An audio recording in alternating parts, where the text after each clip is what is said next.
मुकुन्दो दीनबन्धु जगत्पति गोपेश गोपिकान्त राधाकान्त नमस्तुते। तप्तकाञ्चन गौराङ्गी राधे वृन्दावनेश्वरी ऋषभानुसुते देवी प्रणमामि हरिप्रिये। पञ्चकल्पतरुभ्यश्च कृपा सिन्धुभ्येव च पतितानां पावनेभ्यो वैष्णवेभ्यो नमो नमः। पंचतत्वात्मकं कृष्णं भक्तरूपासुरभगं भक्तावतारं भक्ताख्यां नमामि भक्तशक्ति नित्यानन्दमहं सर्वानन्दकरं परं हरिनाम पदं देवम् अवधूतशिरोमणि।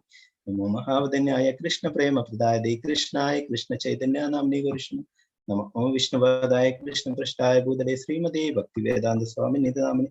नमस्ते सारस्वती देवी गौरवाणी प्रचारिणे निर्विशेष शून्यवादी पाश्चात्यदेशधर्म। जय श्री कृष्ण चैतन्य प्रभु नित्यानंद श्री अद्वैत गदाधर श्रीवासादि गौरभक्तवृंद। हरे कृष्णा कृष्ण कृष्ण हरे हरे हरे राम राम राम हरे हरे। गुरुवे गौरचंद्राय राधिकाय तथा कृष्णाय कृष्ण भक्ताय तद्भक्ताय नमो नमः। प्रभुपाद की जय।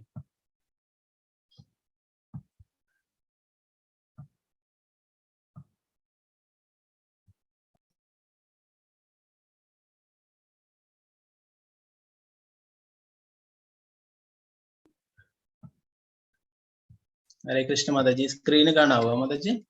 ഹരേ കൃഷ്ണ പ്രഭുജി, കാണാം. ക്ലിയർ അല്ലേ? നെറ്റ്വർക്കിന്റെ ചെറിയ ഇഷ്യൂ. ക്ലിയർ അല്ലേ? അതെ. ഹരേ കൃഷ്ണ.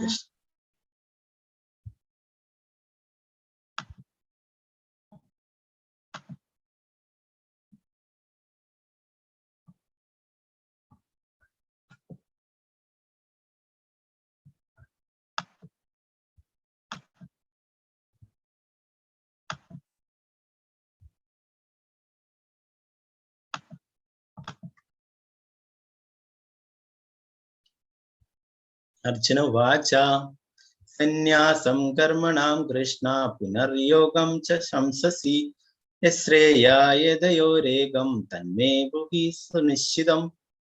അർജുനൻ പറഞ്ഞു, കൃഷ്ണ, കർമ്മം ഉപേക്ഷിക്കണമെന്ന് ഒരിക്കൽ അങ്ങ് എന്നോട് ആവശ്യപ്പെടുന്നു. പിന്നെ ഭക്തി പുരസ്സരം കർമ്മം അനുഷ്ഠിക്കാൻ പറയുന്നു. ഈ രണ്ടിലും വെച്ചിട്ട് ശ്രേയസ്കരമായത് ഏതാണെന്ന് ദയവായി എനിക്ക് പറഞ്ഞു തരും. അർജുനൻ വീണ്ടും ചോദിക്കുകയാണല്ലേ. ഒരിക്കൽ പറഞ്ഞു കർമ്മം ഉപേക്ഷിക്കണമെന്ന്, പിന്നെ പറയുന്നു ഭക്തി പുരസ്സരം കർമ്മം അനുഷ്ഠിക്കാനും പറയുന്നു. ഈ രണ്ടിലും വെച്ചിട്ട് ശ്രേയസ്കരമായത് ഏതാണെന്ന് പറഞ്ഞു തരണം. എപ്പോഴും കേൾക്കുന്ന ശ്രേയസ്കരമായിട്ടുള്ളത് അല്ലെ, ഭഗവാനോട് പറയുവേ ശ്രേയസ്കരമായിട്ടുള്ളത് എന്താണെന്ന് പറഞ്ഞു തരണമെന്ന്. അപ്പൊ ഈ പിക്ചർ നമ്മൾ കഴിഞ്ഞ ക്ലാസ്സിലൊക്കെ പറഞ്ഞു അല്ലെ. സന്യാസം എന്ന് പറഞ്ഞിട്ട് എല്ലാം എന്താണ്, എല്ലാറ്റിനോടും വിരക്തി വന്നിട്ടാണ് സന്യാസം എടുക്കുന്നത് അല്ലെ. എന്നാൽ ഈ ആ മനസ്സിൽ നിന്ന് ഇതൊന്നും വിടുന്നില്ലെങ്കിൽ എന്താണ്, വീണ്ടും അതുപോലെ തന്നെ ചെയ്യുന്നല്ലേ. ഇവിടെ കാണാം സിഗരറ്റ് വലിക്കുന്നു, ഫോണൊക്കെ അല്ലെ. പിന്നെ എന്താണ്, ഭൗതികമായിട്ടുള്ള വസ്തുക്കൾ, സിഗരറ്റൊക്കെ സ്വന്തം ഇന്ദ്രിയങ്ങളെ തൃപ്തിപ്പെടുത്താൻ വേണ്ടിയിട്ട് അല്ലെ. അതൊക്കെ നിയന്ത്രിച്ചിട്ടാണ് സന്യാസം സ്വീകരിക്കുന്നത് അല്ലെ. എന്നാലും ഒരു ഗൃഹസ്ഥനെ കുറിച്ചും പറയുന്നല്ലേ. ഗൃഹസ്ഥൻ തന്റെ എല്ലാ കടമകളും നിർവഹിച്ചുകൊണ്ട് ഭഗവാന്റെ ഭക്തി സേവനങ്ങളും ചെയ്യുന്നു. അതിന്റെ കൂടെ തന്നെ ശ്രീ ഭഗവാനുവാച സന്യാസ കർമ്മയോഗശ്ച നിശ്രേയസ്കരാവുഭൗ തയോസ്തു കർമ്മ സന്യാസാത് കർമ്മയോഗോ വിശിഷ്യതേ. ശ്രീ ഭഗവാൻ പറഞ്ഞു, കർമ്മ പരിത്യാഗവും ഭക്തിയുതമായ കർമ്മവും മുക്തിക്ക് നല്ല തന്നെ. എങ്കിലും ഭക്തിയുതമായ സേവന കർമ്മമാണ് കർമ്മത്യാഗത്തെക്കാൾ ഉത്തമം. ഭഗവാൻ ഇവിടെ എന്താ പറയുന്നത്, രണ്ടും മുക്തിക്ക് നല്ലത് തന്നെയാണെന്ന് പറഞ്ഞു. കർമ്മ പരിത്യാഗവും ഭക്തിയുതമായ കർമ്മവും മുക്തിക്ക് നല്ലത് തന്നെ. എങ്കിലും ഭക്തിയുതമായ സേവന കർമ്മമാണ് കർമ്മ ത്യാഗത്തെക്കാൾ ഉത്തമമായിട്ടുള്ളത് എന്ന് പറയും. നമ്മള് എല്ലാം ത്യജിച്ചു എന്നൊക്കെ പറയുന്നത് കേൾക്കാം അല്ലെ. എല്ലാം ത്യജിക്കാൻ നമ്മളതായിട്ട് വേണ്ടേ, നമുക്ക് ത്യജിക്കാൻ വേണ്ടിയിട്ട് അല്ലെ. നമ്മുടെ ഈ ശരീരം അത് തന്നെ ഭഗവാൻ തന്നിട്ടുള്ളതാണ് അല്ലെ. പഞ്ചഭൂതങ്ങൾ കൊണ്ട് നിർമ്മിച്ചിട്ട് നമ്മുടേതായിട്ട് ഒന്നുമില്ല. നമുക്ക് ത്യജിക്കണ്ടെങ്കിൽ അതൊക്കെ നമ്മളതായിരിക്കണം അല്ലെ. എല്ലാം ഭഗവാന്റേതാണ് അല്ലെ. അതുകൊണ്ടാണ് ഭഗവാനെ മുൻനിർത്തിക്കൊണ്ട് എല്ലാം ചെയ്യാൻ പറയുന്നത്. എല്ലാം എന്താണ്, നമ്മൾ എന്ത് ചെയ്യുന്നുണ്ടാവും അതൊക്കെ ഭഗവാന് സമർപ്പിച്ചുകൊണ്ട് ചെയ്യാൻ പറയുന്നത്. ഈ അധ്യായത്തിൽ അവസാന ശ്ലോകം വരുന്നത് അതിനെക്കുറിച്ച് തന്നെയാണ്. എല്ലാറ്റിന്റെയും എന്താണ്, ഭോക്താവ് ഭഗവാനാണ്. നമ്മൾ വിചാരിക്കുന്നത് നമ്മളാണ് എല്ലാറ്റിന്റെയും ആസ്വാദകൻ, ഭോക്താവ് എന്ന്.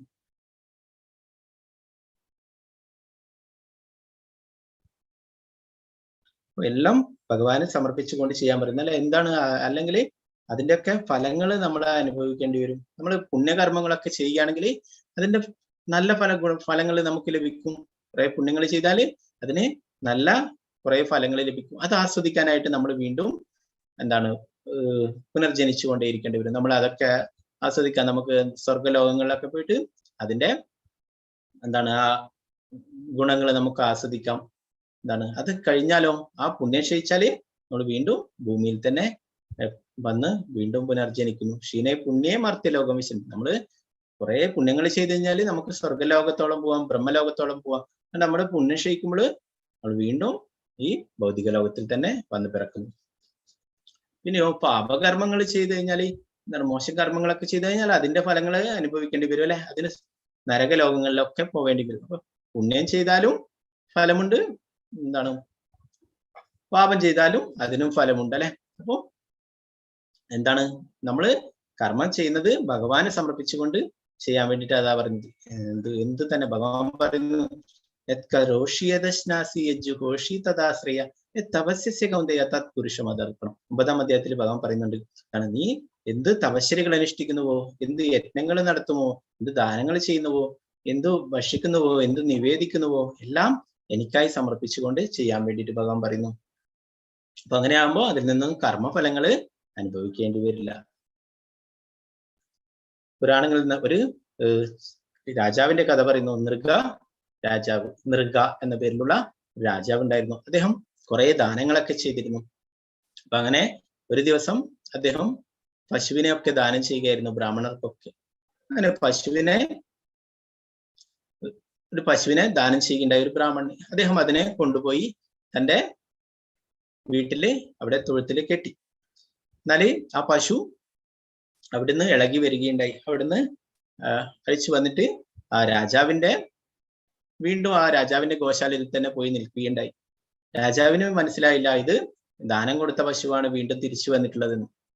അപ്പൊ അതിരയാതെ പിറ്റേ ദിവസം രാജാവ് ആ പശുവിനെ പിടിച്ചിട്ട് വേറൊരു ബ്രാഹ്മണനും ദാനം കൊടുത്തു. ആ സമയത്താണ് തലേ ദിവസം പശുവിനെ കൊണ്ടുപോയിട്ടുള്ള ആ ബ്രാഹ്മണൻ പശുവിനെ അന്വേഷിച്ചിട്ട് വരുന്നത് രാജാവിന്റെ അടുത്തേക്ക് തന്നെ. അപ്പൊ അങ്ങനെ വരുന്ന അവസ്ഥയിൽ സമയത്ത് എന്താണ് കാണുന്നത്, തനിക്ക് ഇന്നലെ രാജാവ് തന്നിട്ടുള്ള ആ പശുവിനെ വേറൊരു ബ്രാഹ്മണൻ പിടിച്ചു കൊണ്ടുപോകുന്നു. അപ്പൊ അവർ തമ്മിൽ തർക്കമായി, ഇത് എന്റേതാണ്, തിരിച്ചു തരണം എന്ന് പറഞ്ഞു. അങ്ങനെ രണ്ടുപേരും തർക്കമായി. അവസാനം രാജാവിന്റെ അടുത്തേക്ക് പോവുകയുണ്ടായി. അപ്പോ രാജാവ് പറയുകയുണ്ടായി, എന്താണ് ആ തലേ ദിവസം കൊണ്ടുപോയ ബ്രാഹ്മണനോട് പറഞ്ഞു, ഞാൻ ഇന്ന് ഇദ്ദേഹത്തിന് ഇത് കൊടുത്തുപോയി, നിനക്ക് ഇതിന് പകരം 100 പശുക്കളെ തരാൻ വേറെ എന്ന് പറഞ്ഞു. അപ്പൊ അദ്ദേഹം അതിന് സമ്മതിച്ചില്ല, എനിക്ക് അതേ പശുവിനെ തന്നെ കിട്ടണം എന്ന് പറഞ്ഞു. ഇന്ന് കൊടുത്തിട്ടുള്ള ആ ബ്രാഹ്മണനോട് പറഞ്ഞു, ഇദ്ദേഹത്തിന് ഇന്നലെ കൊടുത്തിട്ടുള്ള പശുവാണിത്, ഇത് ഇദ്ദേഹത്തിന് തന്നെ തിരിച്ചു നൽകിക്കൊള്ളൂ, ഇതിന് പകരമായിട്ട് നിനക്ക് 100 പശുക്കളെ വേറെ തരാമെന്ന് പറഞ്ഞു. അദ്ദേഹം സമ്മതിച്ചില്ല. അങ്ങനെ രണ്ടുപേരും കൂടി ഒരു തർക്കമായി. അങ്ങനെ തർക്കം അവസാനം എന്തായി, ആ രാജാവിനെ ശപിക്കുകയുണ്ടായി. രാജാവിനെ ശപിച്ചു, നിങ്ങള് ഒരു വലിയൊരു ഓന്തായി മാറട്ടെ, ഒരു പല്ലിയായി മാറട്ടെ എന്ന് പറഞ്ഞിട്ട് ശപിക്കുകയുണ്ടായി. അപ്പൊ അതിന്റെ ഫലമായിട്ട് ഒരു ഭീകരനായിട്ടുള്ള ഒരു പല്ലിയായിട്ട് ഒരു പൊട്ടക്കിണറ്റില് വസിക്കുകയുണ്ടായി. അപ്പൊ അങ്ങനെ അനേകം കാലങ്ങൾ കഴിഞ്ഞപ്പോൾ ഒരിക്കലേ ശ്രീകൃഷ്ണ ഭഗവാന്റെ ആ കൂട്ടുകാരൊക്കെ അവരൊക്കെ കളിക്കുന്ന സമയത്ത് ഒരു പന്ത് ആ പൊട്ടക്കിണറ്റിൽ വീഴുകയുണ്ടായി. അപ്പൊ അതെടുക്കാൻ വേണ്ടിയിട്ട് അവർ പോയി നോക്കിയപ്പോൾ അവിടെ ഒരു ഒരു വലിയൊരു പല്ലിയെ അവിടെ കാണുകയുണ്ടായി. അങ്ങനെ ഭഗവാനോട് പോയിട്ട് പറയുകയുണ്ടായി. ഭഗവാൻ വന്നിട്ട് ആ പല്ലിക്ക് പിന്നീട് മോക്ഷം നൽകുകയുണ്ടായി. അപ്പൊ എന്താ സംഭവിച്ചത്, നല്ല കാര്യത്തിന് വേണ്ടിയിട്ടാണ് ചെയ്തിട്ടുള്ളത് അല്ലെ, ദാനം ചെയ്യുന്നത് അത് നല്ല തന്നെയാണ് അല്ലെ, എന്നാല് അതിന്റെ എന്താണ് പാപഫലങ്ങളും ഉണ്ടായി അല്ലെ. അപ്പൊ അതുകൊണ്ടാണ് പറയുന്നത്, നമ്മൾ എന്ത് തന്നെ ചെയ്യുന്നുണ്ടെങ്കിലും ഒക്കെ ഭഗവാന് സമർപ്പിച്ചുകൊണ്ട് ചെയ്യാൻ വേണ്ടിയിട്ട്. ബലിമഹാരാജാവ് ദാനം ചെയ്തു അല്ലെ. എന്താണ് ബലിമഹാരാജാവിനും എന്താണ് അവസാനം ഇന്ദ്രന്റെ സിംഹാസനം ഒക്കെ കൈയടക്കി, ഒക്കെ എന്റേതാണ് എന്നുള്ള ഒരു അഹങ്കാരം ഉണ്ടായി. അപ്പൊ അതിന്റെ ഫലമായിട്ടാണ് ഭഗവാൻ ആ അഹങ്കാരം തീർക്കാനാണ് വാമനദേവനായിട്ട് അവതരിച്ചിട്ട് എന്താണ് ആ അഹങ്കാരമൊക്കെ തീർത്തു കൊടുക്കുകയുണ്ടായി. എന്നാലോ ഇവിടെയൊക്കെ എല്ലാവരും പറയുന്ന പോലെ വാമനമൂർത്തി വന്നിട്ട് ബലിമഹാരാജാവിനെ പാതാളത്തിലേക്ക് ചവിട്ടി താഴ്ത്തി എന്നൊക്കെ പറയല്ലേ. അങ്ങനെയല്ല, എന്താണ് അവിടെ ഇന്ദ്രന്റെ പദവി ആഗ്രഹിച്ചു. എന്നാൽ ഇന്ദ്രന് ഒരു പദവി, ഓരോരോ ആൾക്കാർക്ക് ഓരോ പദവി ഭഗവാൻ കൊടുത്തിട്ടുള്ളത് അല്ലെ, അത് ബലമായിട്ട് പിടിച്ചു വാങ്ങാൻ ഒരിക്കലും പറ്റില്ല. ആ ഇന്ദ്രന്റെ പദവി ഒഴിയുമ്പോൾ വേറെ ഒരാൾക്ക് ഇന്ദ്രനാവാം അല്ലെ, അതിന് യോഗ്യതയുള്ളത്. അപ്പോ എന്താണ് അത് ബലമായി പിടിച്ചു വാങ്ങുകയുണ്ടായി ഇന്ദ്രന്റെ പദവി തന്നെ. അപ്പൊ അതിന്റെ ഫലമായിട്ടാണ് എന്താണ് മഹാബലിയുടെ ആ ആഗ്രഹം സാധിച്ചു കൊടുക്കാനായിട്ട് ഭഗവാൻ ഇനി അടുത്ത മന്വന്തരത്തിൽ ആ മഹാബലി ചക്രവർത്തി ഇന്ദ്രനാവും. ഇപ്പോഴും തന്നെ ഒരു ഇന്ദ്രനേക്കാളും എന്താണ് വളരെ സുഖ സൗകര്യങ്ങളോട് കൂടിയിട്ട് സുതലം എന്ന ലോകത്തിൽ ആ മഹാബലി ചക്രവർത്തി വാഴുന്നു. അതിന് കാവൽക്കാരനായിട്ട് വാമനദേവൻ തന്നെ കാവൽക്കാരനായിട്ട് അവിടെ നിൽക്കുന്നു. അപ്പോ എന്താണ് യഥാർത്ഥത്തിൽ ചെയ്തത്? ആ മഹാബലിക്ക് അനുഗ്രഹങ്ങൾ നൽകി ചെയ്തത്. ഇനി അദ്ദേഹത്തിന്റെ ആഗ്രഹം ഇനി അടുത്ത എന്താണ് ഇന്ദ്രനാവാനായിരുന്നു. അപ്പൊ അത് സാധിച്ചു കൊടുക്കുകയും ചെയ്തു. ഇനി അടുത്ത മന്വന്തരമാകുമ്പോൾ ഇന്ദ്രനാവാനുള്ള എന്താണ് ആ ബലി മഹാരാജാവിന് അനുഗ്രഹങ്ങൾ കൊടുക്കുകയുണ്ടായി.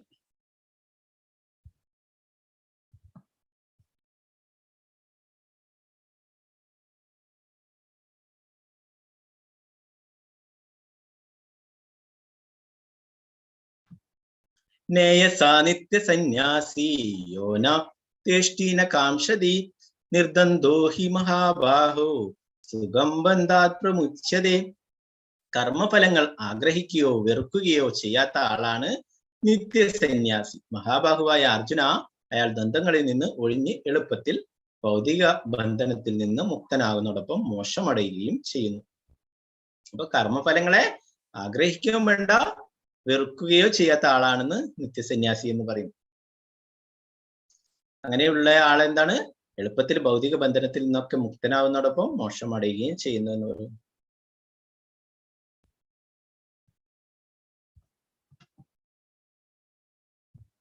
സന്യാസസ്തു മഹാബാഹോ ദുഃഖമാപ്തൂമയോഗദാഹ യോഗയുക്തോ മുനിർ ബ്രഹ്മ നചിരേണാധിഗച്ഛതി. എല്ലാ കർമ്മങ്ങളും ത്യജിച്ചു എന്നിരിക്കലും ഭക്തിയുത സേവനത്തിൽ ഏർപ്പെടാതെ ആർക്കും സന്തുഷ്ടി നേടാനാവില്ല. ഭക്തിയുത സേവനത്തിൽ ഏർപ്പെട്ടിരിക്കുന്ന ചിന്താശാലിയായ ഒരു വ്യക്തി അചിരേണ പരമപദം പ്രാപിക്കും. അപ്പോ ഒരു സന്യാസിയാണെന്ന് പറഞ്ഞിട്ട് എല്ലാ കർമ്മങ്ങളും ത്യജിച്ചിട്ട് ഭക്തിയുത സേവനത്തിൽ ഏർപ്പെടുന്നില്ലെങ്കിൽ എന്താണ് പറയുന്നത്? അതുകൊണ്ട് സന്തുഷ്ടി നേടാനാവില്ല, അല്ലെ? അതുകൊണ്ട് പൂർണ്ണതയിൽ എത്തില്ല. എന്തിനു വേണ്ടിയിട്ടാണ് എല്ലാം ഉപേക്ഷിക്കുന്നത്? ഭൗതികമായിട്ടുള്ള കാര്യങ്ങളൊക്കെ ഇതിനോടൊക്കെ വിരക്തി വന്നിട്ട് അത് ഉപേക്ഷിക്കുന്നത് എന്തിനു വേണ്ടിയിട്ടാണ്?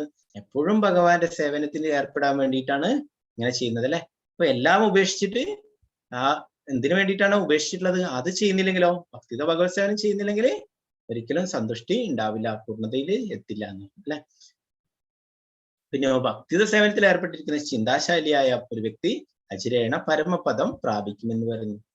എപ്പോഴും ഭക്തിത സേവനത്തിൽ ഏർപ്പെട്ടിട്ട് ഭഗവാനെ കുറിച്ച് തന്നെ ഓർത്തിട്ട് ഭഗവാന്റെ തിരുനാമം ജപിച്ച് ഭക്തിത സേവനങ്ങളൊക്കെ ചെയ്യുന്ന ഒരു വ്യക്തി തീർച്ചയായിട്ടും ആ പരമപദപ്രാപ്തി ലഭിക്കുമെന്ന് പറയുന്നു. എന്താണ് ആ എല്ലാം കാര്യങ്ങളും നമ്മുടെ ഡ്യൂട്ടിയൊക്കെ ചെയ്തിട്ട് ഗൃഹസ്ഥന്മാർ, ഈ സ്മോളിൽ കുറെ ഗൃഹസ്ഥന്മാരുണ്ട്, അവരൊക്കെ അവരവരുടെ ആ കർത്തവ്യങ്ങൾ ചെയ്യുന്നു. അതിന്റെ കൂടെ തന്നെ എല്ലാം ഭഗവാനെ മുൻനിർത്തിക്കൊണ്ട് ചെയ്യുന്നു. എന്താണ് എല്ലാം ഭഗവാനെ സമർപ്പിച്ചുകൊണ്ട് ചെയ്യുന്നു. അങ്ങനെ എന്താണ് ഭക്തിയുത സേവനങ്ങൾ ചെയ്യുന്നുണ്ട്. എല്ലാം ഉപേക്ഷിച്ചിട്ട് സന്യാസിയായിട്ട് പോകണമെന്നില്ല. നമ്മള് ഗൃഹസ്ഥന്മാരുണ്ട് കുറെ, എന്താണ് അവർക്കൊക്കെ എന്താണ് അവരുടെ കാര്യങ്ങളൊക്കെ ചെയ്യാം. അതിന്റെ കൂടെ തന്നെ ഭക്തിയുത സേവനങ്ങളും ചെയ്യാം. എല്ലാം ഭഗവാന് വേണ്ടിയിട്ട്. നമ്മളെല്ലാം ത്യജിക്കുന്നെന്ന് പറയുന്നതല്ല. എന്താണ് ആ ഭക്തി സിദ്ധാന്ത സരസ്വതി ഒക്കെ പറയുന്ന പ്രഭുപാദരുടെ ഗുരുവൊക്കെ നമ്മളെല്ലാം കൃഷ്ണന്റെ സേവനത്തിന് വേണ്ടുന്നതൊന്നും നമ്മൾ ഒരിക്കലും ത്യജിക്കരുതെന്ന് പറയുന്നത്. അതൊക്കെ ഭഗവാന്റെ സേവനത്തിലേക്ക് നമ്മൾ ഉൾപ്പെടുത്തണം എന്ന് പറയുന്നുണ്ടായി. എന്താണ് എല്ലാം നമ്മൾ എന്തൊക്കെയുണ്ട്, നമുക്ക് എന്തൊക്കെയുണ്ടോ അതൊക്കെ ഭഗവാന്റെ സേവയിലേക്ക് ഉൾപ്പെടുത്താം. ഇപ്പൊ ഈ ലാപ്ടോപ്പ് അതെന്താണ് ഭഗവാന്റെ കാര്യങ്ങൾ പറയാൻ വേണ്ടിയിട്ട് നമ്മൾ ഉപയോഗിക്കുന്നു. നമ്മുടെ ഫോണ് അത് ഭഗവാന്റെ കീർത്തനങ്ങൾ കേൾക്കാൻ, ഭഗവാനെ കുറിച്ചുള്ള ലെക്ചേഴ്സ് ഒക്കെ കേൾക്കാൻ വേണ്ടിയിട്ട് അങ്ങനെയുള്ള കാര്യങ്ങൾക്കൊക്കെ ഉപയോഗിക്കാം. എല്ലാം എന്തൊക്കെ നമ്മളെടുത്തുണ്ടാവും. നമ്മുടെ വാഹനം അതെന്താണ് ഭഗവാന്റെ ബുക്ക് ഒക്കെ വിതരണം ചെയ്യാനൊക്കെ കൊണ്ടുപോകാം, അമ്പലത്തിൽ പോകാനും ഉപയോഗിക്കാം. അങ്ങനെ എല്ലാം ഭഗവാനെ എന്താണ് ഭഗവാനുമായി ബന്ധപ്പെടുത്തിക്കൊണ്ട് നമുക്ക് അതൊക്കെ ഉപയോഗിക്കാം. ഭഗവാന്റെ സേവനത്തിൽ നമുക്ക് ഉപയോഗിക്കാം. പ്രഭുപാദരെ ഇവിടെ കൊടുത്തിരുന്നു, അല്ലെ? പ്രഭുപാദരെ എപ്പോഴും ഭക്തിയുത സേവനങ്ങൾ ചെയ്തിരുന്നതാണ്. പ്രഭുപാദരെ ഉറങ്ങുന്നത് വളരെ കുറച്ച്, 1 മണിക്കൂർ 2 മണിക്കൂർ അത്രയൊക്കെ ഉറങ്ങിയിട്ടുണ്ടായിരുന്നുള്ളൂ. ബാക്കിയുള്ള സമയത്തൊക്കെ എന്താണ് സംസ്കൃതത്തിലും ബംഗാളിയിലും ഒക്കെയുള്ള പുസ്തകങ്ങൾ ഇംഗ്ലീഷിലൊക്കെ തർജ്ജമ ചെയ്യുകയാണ് ഉണ്ടായിരുന്നത്. അവിടെ രാധാദാമോദർ ക്ഷേത്രത്തിൽ ഇവിടെ ഇരുന്നിട്ട് ഒക്കെ ചെറിയ മുറിയിൽ ഇരുന്നിട്ട് എല്ലാം ഈ ഭാഗവതത്തിനും മറ്റുള്ള ചൈതന്യ ചരിതാമൃതം അങ്ങനെയുള്ള ഗ്രന്ഥങ്ങൾക്കൊക്കെ അതിനൊക്കെ വിവർത്തനം എഴുതുകയും അതൊക്കെ തർജ്ജമ ചെയ്യുകയും അങ്ങനെയൊക്കെ ചെയ്തിരുന്നു. ഒരു 1 മണിക്കൂർ 2 മണിക്കൂറൊക്കെ ഉറങ്ങിയിരുന്നുള്ളൂ. ബ്രഹ്മണ്യധ്യായ കർമാണി സംകം ത്വക്താ കരോതി യ ലിപ്യതേന സ പാപേന പത്മപത്ര വിമാവസഃ. ആസക്തി കൂടാതെ ഫലത്തെ പരമപുരുഷനെ സമർപ്പിച്ചുകൊണ്ട് തന്റെ കർത്തവ്യങ്ങൾ അനുഷ്ഠിക്കുന്ന ഒരാളെ താമരയിലയിൽ വെള്ളം എന്ന പോലെ ദുഷ്കർമ്മ ഫലങ്ങൾ ബാധിക്കുകയില്ല. അപ്പോ ഫലത്തില് എന്താണ് യാതൊരു ആഗ്രഹങ്ങളും ഇല്ലാതെ അല്ലെ, ആസക്തിയൊന്നും ഇല്ലാതെ എല്ലാത്തിന്റെയും ഫലത്തെ ഭഗവാന് സമർപ്പിച്ചുകൊണ്ട് തന്റെ കർത്തവ്യങ്ങൾ അനുഷ്ഠിക്കുന്ന ഒരാളെ പാപങ്ങള് ബാധിക്കില്ല എന്ന് പറയുന്നത്, ദുഷ്കർമ്മ ഫലങ്ങൾ ബാധിക്കില്ല എന്ന് പറയുന്നത് അല്ലെ. അതിനെന്താണ് ഉദാഹരണം പറയുന്നത്? ഒരു താമര ഇലയില് വെള്ളം എന്ന പോലെ അല്ലെ. താമര ഇലയില് ഇവിടെ വെള്ളം കാണാം അല്ലെ, എന്നാൽ അത് അതിനെ നനയ്ക്കുന്നില്ല അല്ലെ. നമ്മളൊരു തുള്ളി വെള്ളം പേപ്പറിലോ തുണിയിലോ ഒക്കെ ഇട്ട് കഴിഞ്ഞാലോ അത് അവിടെയൊക്കെ പരക്കും അല്ലെ. എന്നാൽ ഒരു താമര ഇലയില് വെള്ളം അത് അതിനെ നനയ്ക്കുന്നില്ല. അതുപോലെ തന്നെ എന്താണ്, അങ്ങനെ ഭഗവാനെ എല്ലാം സമർപ്പിച്ചുകൊണ്ട് ചെയ്യുന്ന ഒരാളെ, കർത്തവ്യങ്ങൾ ചെയ്യുന്ന ഒരാളെ ദുഷ്കർമ്മ ഫലങ്ങൾ ബാധിക്കുകയില്ല എന്ന് പറയുന്നു. യുക്ത കർമ്മഫലം ത്വക്ത്വാ ശാന്തിമാപ്നോതി നൈഷ്ഠികീം അയുക്ത കാമകാരേണ ഫലേ സക്തോ നിബധ്യതേ. സ്ഥിരചിത്തനായ ഒരു ഭക്തൻ കർമ്മഫലങ്ങളെല്ലാം എനിക്ക് അർപ്പിക്കുന്നത് കൊണ്ട് സമ്പൂർണ്ണ സമാധാനം നേടുന്നു. എന്നാൽ ഈശ്വരനിൽ നിന്ന് വേർപെട്ടു നിൽക്കുന്നവൻ തന്റെ കർമ്മഫലങ്ങളാൽ അത്യാഗ്രഹിയാകയാൽ അതിൽപ്പെട്ട് വലയുന്നു. അപ്പോ ഇവിടെ എന്താ പറയുന്നത്? സ്ഥിരചിത്തനായ ഭക്തൻ കർമ്മഫലങ്ങളെല്ലാം എനിക്ക് അർപ്പിക്കുന്നതുകൊണ്ട് സമ്പൂർണ്ണ സമാധാനം നേടുന്നു അല്ലെ. അവര് ചെയ്യേണ്ട കാര്യങ്ങൾ ചെയ്യുന്ന അല്ലെ, എന്താണ് അതിൽ നിന്ന് ഫലങ്ങൾ പ്രതീക്ഷിക്കുന്നില്ല, എല്ലാം ഭഗവാനെ സമർപ്പിച്ചുകൊണ്ട് ചെയ്യുന്ന അല്ലെ. അപ്പൊ അങ്ങനെ ആവുമ്പോൾ എന്താണ്, അതില് നമുക്ക് കൂടുതൽ അത്യാഗ്രഹങ്ങളൊന്നും ഉണ്ടാവില്ല അല്ലെ. എന്നാൽ ഭഗവാനിൽ വിശ്വാസമില്ലാത്തവരോ വേറിട്ട് നിൽക്കുന്നവര് തന്റെ കർമ്മഫലങ്ങൾ അത്യാഗ്രഹിയായാൽ അതിൽപ്പെട്ട് വലയുന്നു. അവരുടെ ആഗ്രഹങ്ങൾ നിറവേറ്റാൻ വേണ്ടിയിട്ട് അല്ലെ, കൂടുതൽ എന്താണ് ധനം സമ്പാദിക്കാനും മറ്റുമൊക്കെ ആയിട്ട് ഭൗതിക സുഖങ്ങൾക്കൊക്കെ വേണ്ടിയിട്ട് അവർ വീണ്ടും ജന്മങ്ങൾ എടുത്തുകൊണ്ടേയിരിക്കുന്ന അല്ലെ. ഒരു ഭക്തൻ എന്താണ്, എന്ത് തന്നെ സംഭവിച്ചാലും അതൊക്കെ ഭഗവാന്റെ പ്ലാനായിട്ട് കരുതുന്നു. അപ്പോ എന്താണ്, നമുക്ക് രണ്ട് കാര്യങ്ങളെ, നമുക്ക് എന്ത് തന്നെ സംഭവിച്ചാലും ഒരു ഭക്തൻ കരുതുന്നത് രണ്ട് കാര്യങ്ങളേ ഉള്ളൂ. ഒന്നെന്താണ്, ഒന്ന് നമ്മുടെ കർമ്മഫലമാണ്, അത് നമ്മൾ അനുഭവിക്കുക തന്നെ വേണം അല്ലെ. പിന്നെയോ അത് ഭഗവാന്റെ ഇച്ഛയാണ്, ഭഗവാന്റെ നിശ്ചയമാണ്, ഭഗവാന്റെ ഇച്ഛയാണ്. അങ്ങനെ എന്താണ്, നമ്മൾ അങ്ങനെ ധരിക്കുകയാണെങ്കിൽ നമുക്ക് എന്ത് തന്നെ ഇതുണ്ടായാലും, എന്ത് തന്നെ വിഷമങ്ങൾ ഉണ്ടായാലും എല്ലാം നമുക്ക് അതിനെ അതിജീവിക്കാൻ കഴിയും. എന്താണ് വരുന്നത്? ഒന്ന് നമ്മുടെ കർമ്മഫലമാണ്, അത് നമ്മൾ അനുഭവിക്കുക തന്നെ വേണം. അത് ഈ ജന്മം അല്ലെങ്കിൽ ഇനി അടുത്ത ജന്മം, അങ്ങനെ എപ്പോഴായാലും നമ്മൾ അനുഭവിക്കുക തന്നെ വേണം. പിന്നെന്താണ്, മറ്റത് ഭഗവാന്റെ ഇച്ഛയാണ്. അപ്പൊ എന്ത് തന്നെ ആയാലും അത് പോസിറ്റീവായിട്ട് എടുക്കുന്ന ഒരു ഭക്തൻ, അതാണ് പറയുന്നത്. എന്താണ്, ഭാഗവതത്തില് ബ്രഹ്മാവ് പ്രാർത്ഥിക്കുന്നു, എന്താണ്, ഭഗവാന്റെ കാരുണ്യമായിട്ട് കരുതണം. നമുക്ക് എന്തെന്ത് ചെറിയ വിഷമങ്ങൾ ഉണ്ടായാലും അതൊക്കെ എന്താണ്, ഭഗവാന്റെ കാരുണ്യമായിട്ട് കരുതിയിട്ട് നമ്മള് ഭക്തിയുത സേവനങ്ങൾ എന്താണ് കൂടുതൽ നല്ലവണ്ണം ചെയ്യണമെന്ന് ബ്രഹ്മാവ് പറയുന്നു. നമുക്ക് കുറെ ജന്മങ്ങൾ ഉണ്ടായിട്ടുണ്ടെന്ന് പറഞ്ഞല്ലേ. അപ്പൊ നമ്മൾ കുറെ ജന്മങ്ങളിൽ നമ്മൾ എത്രയോ പാപങ്ങൾ ചെയ്തിട്ടുണ്ട്. നമ്മൾ ഈ ജന്മം തന്നെ എത്ര പാപങ്ങൾ ചെയ്തിട്ടുണ്ടെന്ന് നമുക്കറിയില്ല അല്ലെ. അപ്പോ അങ്ങനെ എത്രയോ പാപങ്ങൾ ചെയ്തിട്ടുണ്ട്. അപ്പൊ അതിന്റെ ഫലമായിട്ട് നമുക്ക് എത്രയോ വലിയ ശിക്ഷയാണ് ലഭിക്കേണ്ടത്. എന്നാൽ ഭഗവാൻ അതിന്റെ തോത് കുറച്ച് വരുന്നു. അത് അങ്ങനെ നമുക്ക് വിഷമങ്ങളൊക്കെ ഭഗവാൻ അതിന്റെ തോത് കുറച്ച് തരുന്നു. എന്താണ്, ഭക്തന്മാർക്ക് ഇവിടെ വെച്ചിട്ട് അത് അനുഭവിച്ചാൽ മതി. എന്നാൽ ഒരു അഭക്തന്, ഭഗവാനിൽ വിശ്വാസമില്ലാത്ത ഒരാൾക്ക് അതിന്റെ കർമ്മഫലങ്ങൾ അനുഭവിക്കാൻ വേണ്ടിയിട്ട് നരകലോകങ്ങളിലൊക്കെ പോകണം. നമ്മൾ ഇന്നലെ ഗോലോക ചാർട്ട് കാണിച്ചപ്പോൾ എന്താണ്, ആ നരകലോകങ്ങളൊക്കെ കണ്ട്, അധമ ലോകങ്ങളൊക്കെ അല്ലെ, അതൊക്കെ ഉണ്ട്. എത്ര 28 തരം നരകങ്ങൾ ഉണ്ടെന്ന് പറയുന്നു. അപ്പൊ അതിലൊക്കെ എന്താണ്, ഓരോരാൾ ചെയ്തതിന്റെ പാപങ്ങൾ അനുഭവിക്കാൻ വേണ്ടിയിട്ട് അവിടെയൊക്കെ പോകണം. അപ്പൊ ഒരു ഭക്തനായി കഴിഞ്ഞാൽ എന്താണ്, അദ്ദേഹം ചെയ്തിട്ടുള്ള പാപങ്ങളുടെ ഒക്കെ കർമ്മഫലങ്ങളൊക്കെ ഇവിടെ വെച്ച് തന്നെ അനുഭവിച്ച് തീർത്താൽ മതി. അതാണ് ഭഗവാന്റെ കാരുണ്യം. അങ്ങനെ തിരിച്ച് ഭഗവദ്ധാമിലേക്ക് പോകാൻ നമ്മളെക്കാളും ആഗ്രഹിക്കുന്നത് ഭഗവാൻ തന്നെയാണ്. അപ്പൊ നമ്മൾ കരുതണം, എന്താണ്, ചെറിയ വിഷമങ്ങളൊക്കെ വരുന്നുണ്ട്, അത് ഭഗവാന്റെ കാരുണ്യമായിട്ട് കരുതണം. അങ്ങനെ ബ്രഹ്മാവ് പറഞ്ഞു, തത്തേനുകമ്പം സുസമീഷമാണോ പുഞ്ചാനയേവാത്മകൃതം വിഭാഗം നമസ്തേ ജീവേദേ മുക്തിപദേ ആണ്. അങ്ങനെ നമ്മള് എന്താണ് എന്തെന്ത് ചെറിയ വിഷമങ്ങൾ ഉണ്ടായാലും അതെന്റെ ഭഗവാന്റെ കാരുണ്യമായി കണ്ടിട്ട് ഭക്തിയുടെ സേവനങ്ങളൊക്കെ ചെയ്യുകയാണെങ്കിൽ തീർച്ചയായിട്ടും മുക്തി നമുക്ക് ലഭിക്കുന്നത് ബ്രഹ്മാവ് പറയുന്നു. അത് എല്ലാ ശാസ്ത്രങ്ങളിലും പറയുന്നു എന്ന് ബ്രഹ്മാവ് പറയുന്നു. ന കർമാണി ലോകസ്യ സൃജതി പ്രഭു ന കർമ്മ ഫല സംയോഗം സ്വഭാവസ്തു പ്രവർത്തതി. ശരീരസ്ഥനായ ആത്മാവ് തന്റെ ശരീരമാകുന്ന പുരത്തിന്റെ ഉടമസ്ഥൻ കർമ്മങ്ങൾ ഉണ്ടാക്കുന്നില്ല, കർമ്മം ചെയ്യാൻ പ്രേരിപ്പിക്കുന്നില്ല, കർമ്മഫലങ്ങൾ ഉണ്ടാക്കുന്നതുമില്ല. പ്രകൃതിയിലെ ത്രിഗുണങ്ങളാണ് ഇവയ്ക്കെല്ലാം കാരണം. ഇവിടെ എന്താ പറയുന്നത്? എന്താണ്?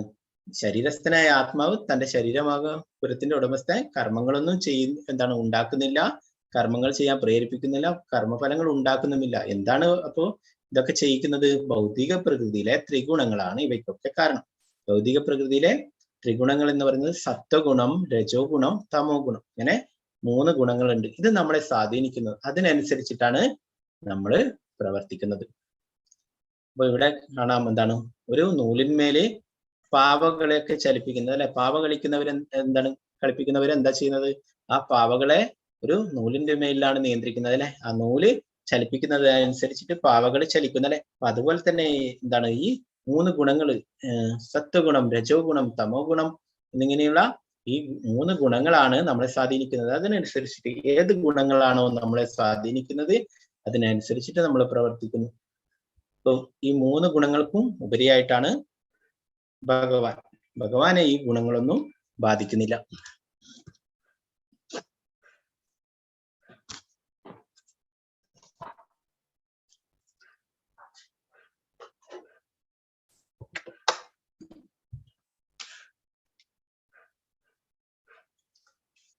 അപ്പൊ ഇതിനെ കുറിച്ചിട്ട് ഈ 3 ഗുണങ്ങളെ കുറിച്ചിട്ട് നമ്മൾ കൂടുതൽ ഇനി 14-ാമത്തെ അധ്യായത്തിൽ പഠിക്കുന്നുണ്ട്. അതില് എല്ലാം ഫുള്ളായിട്ട് ഈ 3 ഗുണങ്ങളെ കുറിച്ചിട്ട് ഭഗവാൻ വിവരിക്കുന്നുണ്ട്. അപ്പൊ നമുക്ക് അതിൽ കൂടുതൽ പഠിക്കാം. അപ്പൊ ഇത്ര മനസ്സിലാക്കിയാൽ മതി. നമ്മളെ 3 ഗുണങ്ങൾ ബാധിക്കുന്നു. സത്വഗുണം, രജോ ഗുണം, തമോ ഗുണം എന്നിങ്ങനെ 3 ഗുണങ്ങൾ നമ്മളെ ബാധിക്കുന്നുണ്ട്. അതിനനുസരിച്ചിട്ടാണ് ഏത് ഗുണങ്ങളാണോ നമ്മളെ സ്വാധീനിക്കുന്നത് അതിനനുസരിച്ചിട്ട് നമ്മൾ പ്രവർത്തിക്കുന്നു.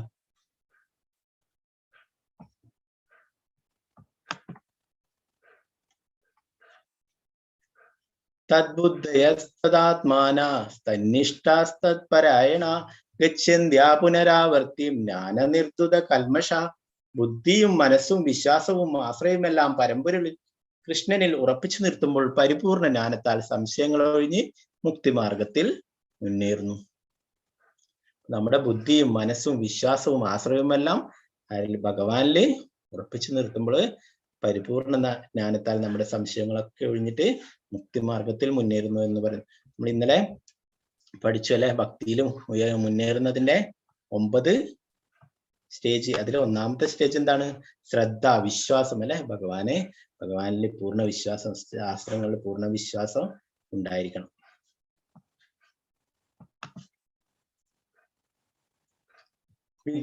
വിനയ സമ്പന്നേ ബ്രാഹ്മണേ ഗവിഹസ്തിനി ശുനി ചൈവാശഭാഗേച്ച പണ്ഡിതാ സമദർശിന. അറിവും വിനയവുമുള്ള ബ്രാഹ്മണനെയും പശുവിനെയും ആനയെയും നായയെയും നായമാംസം ഭക്ഷിക്കുന്ന ചണ്ടാളിനെയും സമദൃഷ്ടിയോടെയാണ് യഥാർത്ഥ ജ്ഞാനമുള്ളവരായ വിനയാന്വിതരായ പണ്ഡിതന്മാർ വീക്ഷിക്കുന്നത്. അപ്പോൾ ഇവിടെ പറയുന്നു ഒരു യഥാർത്ഥ ജ്ഞാനമുള്ള പണ്ഡിതൻ, വിനയാന്വിതരായ പണ്ഡിതൻ എല്ലാവരുടെ ഉള്ളിലും പരമാത്മാവായിരിക്കുന്ന ഭഗവാനെയാണ് കാണുന്നത്. എല്ലാവരുടെ ഹൃദയത്തിലും ഉണ്ട് ഭഗവാൻ അല്ലെ. സർവസ്യ ചാഹം ഹൃദയ സന്നിവിഷ്ടോ മത്തസ്മി. എന്താണ്? എല്ലാവരുടെ ഹൃദയത്തിലും ഭഗവാനുണ്ട്. എല്ലാവരുടെ ഹൃദയത്തിലും ഭഗവാൻ പരമാത്മാവായിട്ടുണ്ട്. ആനയുടെ ഹൃദയത്തിൽ ഇവിടെ കാണാം ഈ പിക്ചറിൽ അല്ലെ. എന്താണ്? പട്ടിയും ആനയും പശുവും ചണ്ടാളനും ബ്രാഹ്മണനും എല്ലാവരുടെ ഹൃദയത്തിലും ഭഗവാനുണ്ട് പരമാത്മാവായിട്ട്. അപ്പൊ ഒരു യഥാർത്ഥ ജ്ഞാനി എല്ലാവരുടെ ഹൃദയത്തിലുള്ള ആ പരമാത്മാവിനെയാണ് കാണുന്നത്, ഭഗവാനെയാണ് കാണുന്നത്. അതുകൊണ്ടാണ് എല്ലാവരെയും സമഭാവനയോടെ വീക്ഷിക്കുന്നത്. അപ്പൊ അതുകൊണ്ടാണ് നമ്മൾ എന്താണ് മറ്റുള്ള ജീവികളോടൊക്കെ ദയ കാണിക്കണം എന്ന് പറയുന്നത്. എന്താണ്? അവരുടെ ഹൃദയത്തിലും ഭഗവാനുണ്ട് പരമാത്മാവായിട്ട്.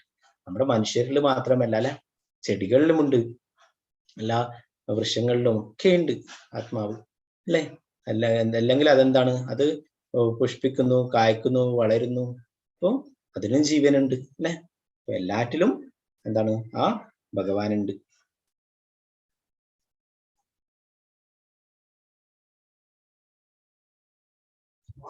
ന പ്രഹൃഷ്യേത് പ്രിയം പ്രാപ്യ മോദിചേത് പ്രാപ്യ ചാപ്രിയം സ്ഥിര ബുദ്ധിരസമ്മൂഢോ ബ്രഹ്മവിദ് ബ്രഹ്മണി സ്ഥിത. ആനന്ദത്തിൽ ആഹ്ലാദിക്കുകയോ ആനന്ദകരമല്ലാത്തവയിൽ ദുഃഖാവിഷ്ടനാവുകയോ ചെയ്യാത്ത സ്ഥിരബുദ്ധിയോടെ സംഭ്രാന്തനായി ദൈവശാസ്ത്രജ്ഞാനിയായി ജീവിക്കുന്നവൻ ഭൗതിക അതീതൻ തന്നെ. അപ്പോ ആത്മീയമായിട്ട് ഭക്തിത സേവനങ്ങളൊക്കെ ചെയ്തിട്ട് ഭഗവാനിൽ പൂർണ്ണമായിട്ട് സറണ്ടർ ആയിട്ടുള്ള ഒരു വ്യക്തി അദ്ദേഹം ഈ ഭൗതിക ലോകത്താണ് ജീവിക്കുന്നതെങ്കിലും യഥാർത്ഥത്തിൽ കാണുന്നവർക്ക് ഈ ഭൗതിക ലോകത്തായിരിക്കും, എന്നാൽ അദ്ദേഹം എപ്പോഴും ആത്മീയമായിട്ടുള്ള തലത്തിലാണ് ജീവിക്കുന്നത്. ഇവിടെ പറയുന്നത് എന്താണ്? അങ്ങനെയുള്ളവര് ആനന്ദത്തിൽ അമിതമായിട്ട് ആഹ്ലാദിക്കില്ല, ആനന്ദകരമല്ലാത്തവയില് ദുഃഖാവിഷ്ടനാവുകയോ ചെയ്യാതെ സ്ഥിരബുദ്ധിയോടെ അസംഭ്രാന്തനായി ദൈവശാസ്ത്രജ്ഞനായി ജീവിക്കുന്നവൻ ഭൗതിക അതീതൻ തന്നെ. ശ്രീലപ്രഭുപാദരെ ഇവിടെ കാണിച്ചിരിക്കുന്നു അല്ലെ. ശ്രീലപ്രഭുപാദര് കുറെ പ്രശ്നങ്ങൾ നേരിട്ടിട്ടുണ്ടായിരുന്നു. എന്താണ് ഇസ്കോണിന്റെ ആ പ്രവർത്തനങ്ങൾ നടത്തുമ്പോൾ എന്താണ് ബോംബെയിൽ ജുഹൂല് വലിയൊരു ക്ഷേത്രമുണ്ട് ഇപ്പോഴും ഇസ്കോണിന്. അപ്പൊ അതൊക്കെ പ്രഭുപാദരുടെ കാലഘട്ടത്തിൽ നിർമ്മാണം തുടങ്ങിയിട്ടുണ്ടായിരുന്നു, സ്ഥാപിച്ചിട്ടുള്ളതാണ്. അപ്പോ അതിന് വേണ്ടിയിട്ട് എന്താണ് ബോംബെയിലൊക്കെ പോയിട്ട് അവിടെ ഒരു സ്ഥലമൊക്കെ വാങ്ങിക്കുകയുണ്ടായി. എന്നാല് സ്ഥലത്തിന് അഡ്വാൻസ് ഒക്കെ കൊടുത്ത് പൈസ ഒക്കെ കൊടുത്തിട്ട്, എന്നാല് പിന്നീട് അദ്ദേഹം ആ സ്ഥലം കൊടുക്കുകയോ പൈസ തിരിച്ചു കൊടുക്കുകയോ ഒന്നും ചെയ്യാത്ത പ്രഭുപാദരെയൊക്കെ പ്രഭുപാദരെയും പ്രഭുപാദര ശിഷ്യന്മാരൊക്കെ പറ്റിക്കുകയൊക്കെ ഉണ്ടായി. പിന്നെ അതൊക്കെ കേസായി. പിന്നെ അദ്ദേഹം അവരെ ഗുണ്ടകളെയൊക്കെ അയച്ച് ഭക്തന്മാരെയൊക്കെ ദ്രോഹിക്കുകയൊക്കെ ഉണ്ടായി. അങ്ങനെ പലതരത്തിലുള്ള ദ്രോഹങ്ങളും പ്രഭുപാദർക്ക് ഒക്കെ നേരിടേണ്ടി വന്നിട്ടുണ്ട്. അപ്പോഴൊക്കെ പ്രഭുപാദര് ഭഗവാനോട് പ്രാർത്ഥിക്കുകയുണ്ടായി. ഇവിടെ രാധാകൃഷ്ണന്മാർ, രാധാ രാസ്ബിഹാരി. അപ്പൊ പ്രഭുപാദര് പറഞ്ഞു, ഭഗവാനോട് പ്രാർത്ഥിക്കുകയുണ്ടായി, ഇവിടെ രാധാ രാസ്ബിഹാരിക്ക് ഒരു ക്ഷേത്രം നിർമ്മിക്കാൻ ഞാൻ ആഗ്രഹിക്കുന്നു. അപ്പൊ ഭഗവാൻ തന്നെ അതിനു വേണ്ടിയിട്ട് എല്ലാ കാര്യങ്ങളും ചെയ്തു കൊടുക്കുകയുണ്ടായി. അങ്ങനെ അവസാനം ആ കേസൊക്കെ അവരൊക്കെ തോറ്റി അങ്ങനെ അവിടെ വലിയൊരു ക്ഷേത്രം നിർമ്മിക്കുകയുണ്ടായി. അപ്പൊ അതിൽ കുറെ പ്രശ്നങ്ങൾ നേരിടേണ്ടി വന്നിട്ടുണ്ടായിരുന്നു. അതുപോലെ തന്നെ മായാപ്പൂരില് ക്ഷേത്രങ്ങൾ എടുക്കുമ്പോഴും കുറെ നക്സലുകളും തീവ്രവാദികളും അങ്ങനെയുള്ള പലരും പല ആക്രമണങ്ങളും ഒക്കെ നടത്തുകയുണ്ടായി. അതിനൊക്കെ അതിജീവിച്ചുകൊണ്ടാണ് അവിടെയൊക്കെ ക്ഷേത്രങ്ങളൊക്കെ നിർമ്മിക്കുകയുണ്ടായി. വൃന്ദാവനത്തിലും അവിടെ ക്ഷേത്രങ്ങൾ നിർമ്മിക്കുന്നതിന് അവിടെ കേസൊക്കെ ആയിട്ടുണ്ടായിരുന്നു. അപ്പൊ അങ്ങനെ കുറെ പ്രശ്നങ്ങൾ നേരിട്ടുണ്ടായിരുന്നു. അതുപോലെ തന്നെ ചില ഭക്തന്മാരുടെയൊക്കെ പേരൻസ് ഒക്കെ പ്രശ്നങ്ങൾ ഉണ്ടാക്കിയിരുന്നു. അങ്ങനെ പലതരത്തിലുള്ള പ്രശ്നങ്ങളെയും പ്രഭുപാദർ നേരിട്ടിരുന്നു. ഒക്കെ ഭഗവാനോട് പ്രാർത്ഥിക്കുകയാണ് ഉണ്ടായത്. അതിലൊന്നും പ്രഭുപാദർ അത്ര കണ്ട് അമിതമായിട്ട് ദുഃഖിക്കുകയോ പിന്നെ നല്ല സന്തോഷമായിട്ടുള്ള കാര്യങ്ങൾ വരുമ്പോൾ അതിൽ അമിതമായിട്ട് ആഹ്ലാദിക്കുകയോ ഒന്നും ചെയ്തിരുന്നില്ല. എപ്പോഴും ഒരു ഉത്തമ അധികാരിയായിട്ടാണ് പ്രഭുപാദര് പ്രവർത്തിച്ചിട്ടുണ്ടായിരുന്നത്. യേഹി സംസ്പർശ ഭോഗാ ദുഃഖയോനയ ഏവതി അത്യന്തവന്ത കൗന്ദേയ നതേശൂരമതേ ബുധ. ബുദ്ധിമാൻ ഭൗതിക കേന്ദ്രങ്ങളുമായുള്ള ബന്ധം മൂലമുണ്ടാകുന്ന ദുഃഖങ്ങളിൽ പങ്കുകൊള്ളാറില്ല. അല്ലയോ കുന്തിപുത്ര, ഭൗതിക സുഖ ദുഃഖങ്ങൾക്ക് ആദ്യം അവസാനവും ഉള്ളത് കൊണ്ട് അവയിൽ ഒരിക്കലും ബുദ്ധിമാന്മാർ സന്തോഷം കൊള്ളുന്നില്ല. അപ്പൊ ഒരു ബുദ്ധിമാനെ അറിയാം ഈ ഭൗതികമായിട്ടുള്ള വസ്തുക്കളൊക്കെ അതൊക്കെ നശിക്കുന്നതാണല്ലേ. അപ്പൊ അതില് ബുദ്ധിമാന്മാർ ഒരിക്കലും അതില് അമിതമായിട്ട് സന്തോഷിക്കുകയോ അമിതമായിട്ട് ദുഃഖിക്കുകയോ ഒന്നും ചെയ്യാറില്ല.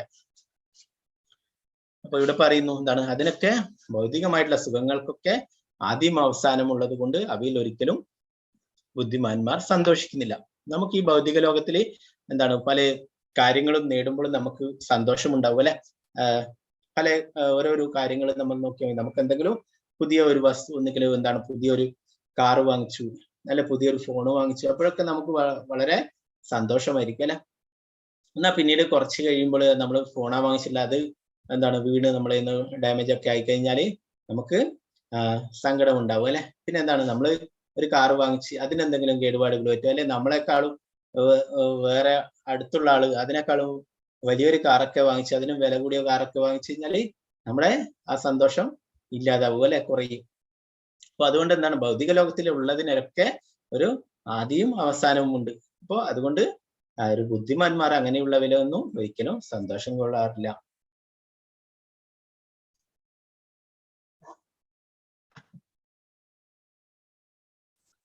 അപ്പോ എന്താണ് ചെറിയ നിമിഷത്തേക്കുള്ള ആ സന്തോഷത്തിന് വേണ്ടിയിട്ട്, ഇന്ദ്രിയ തൃപ്തിക്ക് വേണ്ടിയിട്ട്, അതിനൊക്കെ അപകടങ്ങളിൽ പെടുന്ന ഓരോരോ ജീവികളെ കുറിച്ച് പറയുന്നു. ഒന്നാമതായിട്ട് ആ മഴപ്പാറ്റകളല്ലേ, അതൊക്കെ എന്താണ് വെളിച്ചത്തിൽ ലൈറ്റ് കാണുമ്പോൾ അതിൽ ആകൃഷ്ടരായിട്ട് അതിലേക്ക് പോയി പറ്റുന്നല്ലേ. എന്താ സംഭവിക്കുക? അതിന്റെ ചൂട് കൊണ്ട് അതൊക്കെ എരിഞ്ഞ് താഴേക്ക് വീഴും അല്ലെ. അതിന്റെ കണ്ണുകൾ അതിനെ ആകർഷിക്കുന്നു ആ ലൈറ്റിലേക്ക്. പിന്നീട് മാനിനെ കുറിച്ച് പറയുന്നു. മാനിന്റെ ചെവി അല്ലെ, ചെവി അതെന്താണ്, അത് ശബ്ദമൊക്കെ കേട്ടിട്ട് അതിനെ ആസ്വദിച്ച് അത് അതിനനുസരിച്ചിട്ട് ആ ഭാഗത്തൊക്കെ പോകുന്നു. അങ്ങനെ ആകുമ്പോൾ എന്താണ്, വേടന്മാരും അവരൊക്കെ വന്നിട്ട് ആ മാനിനെയൊക്കെ ആക്രമിക്കുന്നു. അതുപോലെ തന്നെ അതിന്റെ കൊമ്പ് അല്ലെ, മറ്റുള്ള വന്യമൃഗങ്ങളൊക്കെ വന്നിട്ട്, അതുപോലെ തന്നെ അതിന്റെ കൊമ്പാണ് വളരെ ഭംഗിയുള്ളത് അല്ലെ. ആ കൊമ്പ് അതാണ്, അത് അതിന്റെ സൗന്ദര്യം, അതാണ് ആ കൊമ്പ് അല്ല. ആ സൗന്ദര്യമുള്ള വസ്തു തന്നെ അത് അതിന്റെ അപകടത്തിനും കാരണമാക്കുന്നു. അത് മറ്റു വന്യമൃഗങ്ങളൊക്കെ വരുമ്പോൾ ഓടുന്നതിനിടയിൽ ഈ വള്ളികളിലും മറ്റുമൊക്കെ കുടുങ്ങിയിട്ട് അതിന് സ്പീഡിൽ ഓടാൻ പറ്റാത്ത സ്ഥിതി ഉണ്ടാവുന്നു ഈ കൊമ്പ് കൊണ്ട് തന്നെ. പിന്നെന്താണ്, വണ്ടിനെ കുറിച്ച് പറയുന്നു. വണ്ട് താമരയിലെ തേൻ കുടിക്കാൻ വേണ്ടിയിട്ട് എപ്പോഴും അവിടെ പാറി നടന്നുകൊണ്ടേയിരിക്കും അല്ലെ. അങ്ങനെ തേന് കുടിച്ച് അതിൽ തന്നെ അത് മയങ്ങി അവിടെ ഇരിക്കും. എന്താണ് സംഭവിക്കുക? സൂര്യൻ അസ്തമിക്കുന്നതോടെ ആ താമര അടയും അല്ലെ. എന്നാലും അതില് ആ തേന് വണ്ടും അതിൽ പെട്ടുപോകുന്നു. പിന്നെ ഇവിടെ എന്താണ് പറയുന്നത്? ഇത് മത്സ്യം അതിന്റെ ഒരു ഇരയെ അല്ലെ, അതിൽ ആകൃഷ്ടരായിട്ട് അതിന്റെ നാവിന്റെ തൃപ്തിക്കായിട്ട് അത് ഒരു ചെറിയ ഇരയിട്ട് കൊടുക്കുകയാണെങ്കിൽ അതിനെ കഴിക്കാനായിട്ട്, ഭക്ഷിക്കാനായിട്ട് വരുന്നു അല്ലെ. അങ്ങനെ എന്താണ്, ആ ചൂണ്ടയിൽ കുരുങ്ങുകയും അതിനെ പിടിച്ചു കൊണ്ടുപോവുകയും ചെയ്യുന്നു അല്ലെ.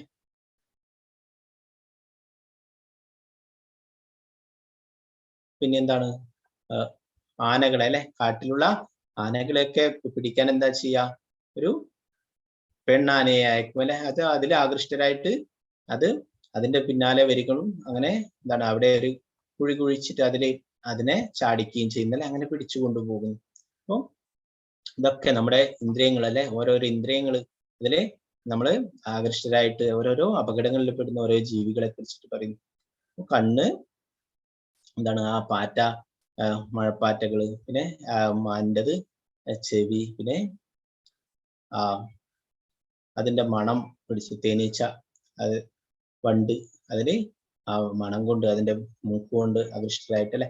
പിന്നെ എന്താണ്, മത്സ്യം അതിന്റെ വായ കൊണ്ട് അല്ലെ, അതിന്റെ നാവിന്റെ രുചിക്ക് ഇത് വേണ്ടിയിട്ട്, സംതൃപ്തിക്ക് വേണ്ടിയിട്ട് അപകടത്തിൽപ്പെടുന്നു. ആ സ്കിന്നിന്റെ ഇതിന് വേണ്ടിയിട്ട് ആന അപകടത്തിൽപ്പെടുന്നു. അപ്പൊ ഈ ഭൗതിക ലോകത്തില് ഇങ്ങനെ നോക്കുകയാണെങ്കിൽ എല്ലാം എന്താണ്, ഇങ്ങനെയുള്ള അപകടത്തിലേക്ക് പെടുന്നതാണ്. അപ്പൊ നമ്മള് മനുഷ്യന്മാരും വിചാരിക്കും എന്താണ്, നമ്മള് ഈ ഭൗതിക ലോകത്തിലെല്ലാം നമ്മൾ ആസ്വദിക്കലാണ്. അപ്പൊ എന്താണ്, അതിനെ കുറിച്ചിട്ട് നമ്മുടെ ആചാര്യന്മാർ ഒരു ഉദാഹരണം പറയുന്നു. മരുഭൂമിയിലുള്ള ഒട്ടകത്തെ കുറിച്ച് പറയുന്നു. മരുഭൂമിയിൽ ഉള്ളതാണ് ഒട്ടകം അല്ലെ.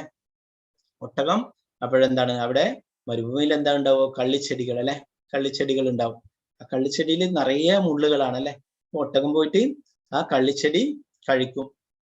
അപ്പൊ കള്ളിച്ചെടി മുള്ളുകൾ കൊണ്ടിട്ട് അതിന്റെ നാവൊക്കെ മുറിയും. അപ്പോഴെന്താണ്, അത് അതിന്റെ ആ രക്തം ഇങ്ങനെ അത് കുടിച്ചുകൊണ്ടേയിരിക്കും. കള്ളിച്ചെടി തിന്നുന്നതനുസരിച്ചിട്ട് അതിന്റെ രക്തവും അതിനെ കുടിക്കാനും പറ്റുന്ന മുള്ളുകൾ കൊണ്ടിട്ട് അതിന്റെ നാവും വായൊക്കെ കീറിയിട്ട് ആ രക്തവും അത് കുടിക്കുന്നു. അപ്പൊ അതെന്താ ചിന്തിക്കുന്നത്, ഈ കള്ളിച്ചെടിയുടെ ജ്യൂസാണ് ഞാൻ കുടിക്കുന്നത്, അത് അത്രയും സ്വാദാണ് എന്ന് വിചാരിക്കുന്നു. അപ്പൊ യഥാർത്ഥത്തില് കള്ളിച്ചെടിയുടെ ജ്യൂസ് അല്ല കുടിക്കുന്നത് അല്ലെ, സ്വന്തം എന്താണ്, ആ രക്തം തന്നെയാണ് അത് കുടിക്കുന്നത് അല്ലെ. അതിനെ അറിയുന്നില്ല അത് അല്ലെ. അപ്പൊ അതുപോലെ തന്നെ നമ്മുടെ ഭൗതികമായിട്ടുള്ള കാര്യങ്ങളൊക്കെ നമ്മൾ വിചാരിക്കുന്നു ഇതൊക്കെയാണ് ശാശ്വതമായിട്ടുള്ളത് എന്ന് കരുതിയിട്ട് നമ്മൾ അതിനൊക്കെ വേണ്ടിയിട്ട് കുറെ പ്രയത്നിക്കുന്നു അല്ലെ. കുറെ എന്താണ്, നമ്മൾ അതിലൊക്കെ സന്തോഷം കണ്ടെത്താൻ വേണ്ടിയിട്ട് നമ്മൾ ശ്രമിക്കുന്നു. എന്നാല് യഥാർത്ഥമായിട്ട് അതല്ല അല്ലെ, യഥാർത്ഥമായിട്ടുള്ള ആത്മീയമായിട്ടുള്ള ആനന്ദമാണ് നമുക്ക് ലഭിക്കുക. ഭൗതിക ലോകത്തിൽ ഇപ്പം പറഞ്ഞു അതൊക്കെ എന്താണ്, അതിനൊക്കെ ആദ്യവും അവസാനമുണ്ട്. ഏതൊരു വസ്തു എടുത്താലും അതിനൊക്കെ ആദ്യം സന്തോഷവും സുഖവുമായിരിക്കും, പിന്നീട് അത് ദുഃഖത്തിൽ കലാശിക്കും. അപ്പൊ എന്ത് തന്നെ നോക്കുകയാണെങ്കിലും അതിനൊക്കെ ഒരു ലിമിറ്റ് ഉണ്ട് അല്ലെ. ആത്മീയമായിട്ട് ചെയ്യുന്ന കാര്യങ്ങൾക്കോ അതിനൊന്നും അവസാനമില്ല അല്ലെ. ഇവിടെ എന്ത് തന്നെ നമുക്ക് ഉണ്ടെങ്കിലും അതൊക്കെ നമ്മുടെ ബാങ്ക് ബാലൻസ്, നമ്മുടെ കാറ്, നമ്മുടെ വീട്, അപ്പൊ നമ്മുടെ ബന്ധുക്കൾ, അതൊക്കെ എന്തേ ഉള്ളൂ? ഈ ശരീരമുള്ളിടത്തേ ഉള്ളൂ അല്ലെ. ഈ ശരീരം നശിക്കുന്നതോടെ അതൊക്കെ നശിച്ചു. എന്നാൽ നമ്മൾ ആത്മാവിന് വേണ്ടിയിട്ട് ചെയ്യുന്ന കാര്യങ്ങളൊക്കെ അതൊരിക്കലും നശിക്കാത്തതാണ്. ആത്മീയമായിട്ടുള്ള കാര്യങ്ങളൊന്നും ഒരിക്കലും നശിക്കാത്തത്. അതാണ് നമ്മുടെ ശാശ്വതമായിട്ട് നമ്മുടെ കൂടെ വരുന്നത്.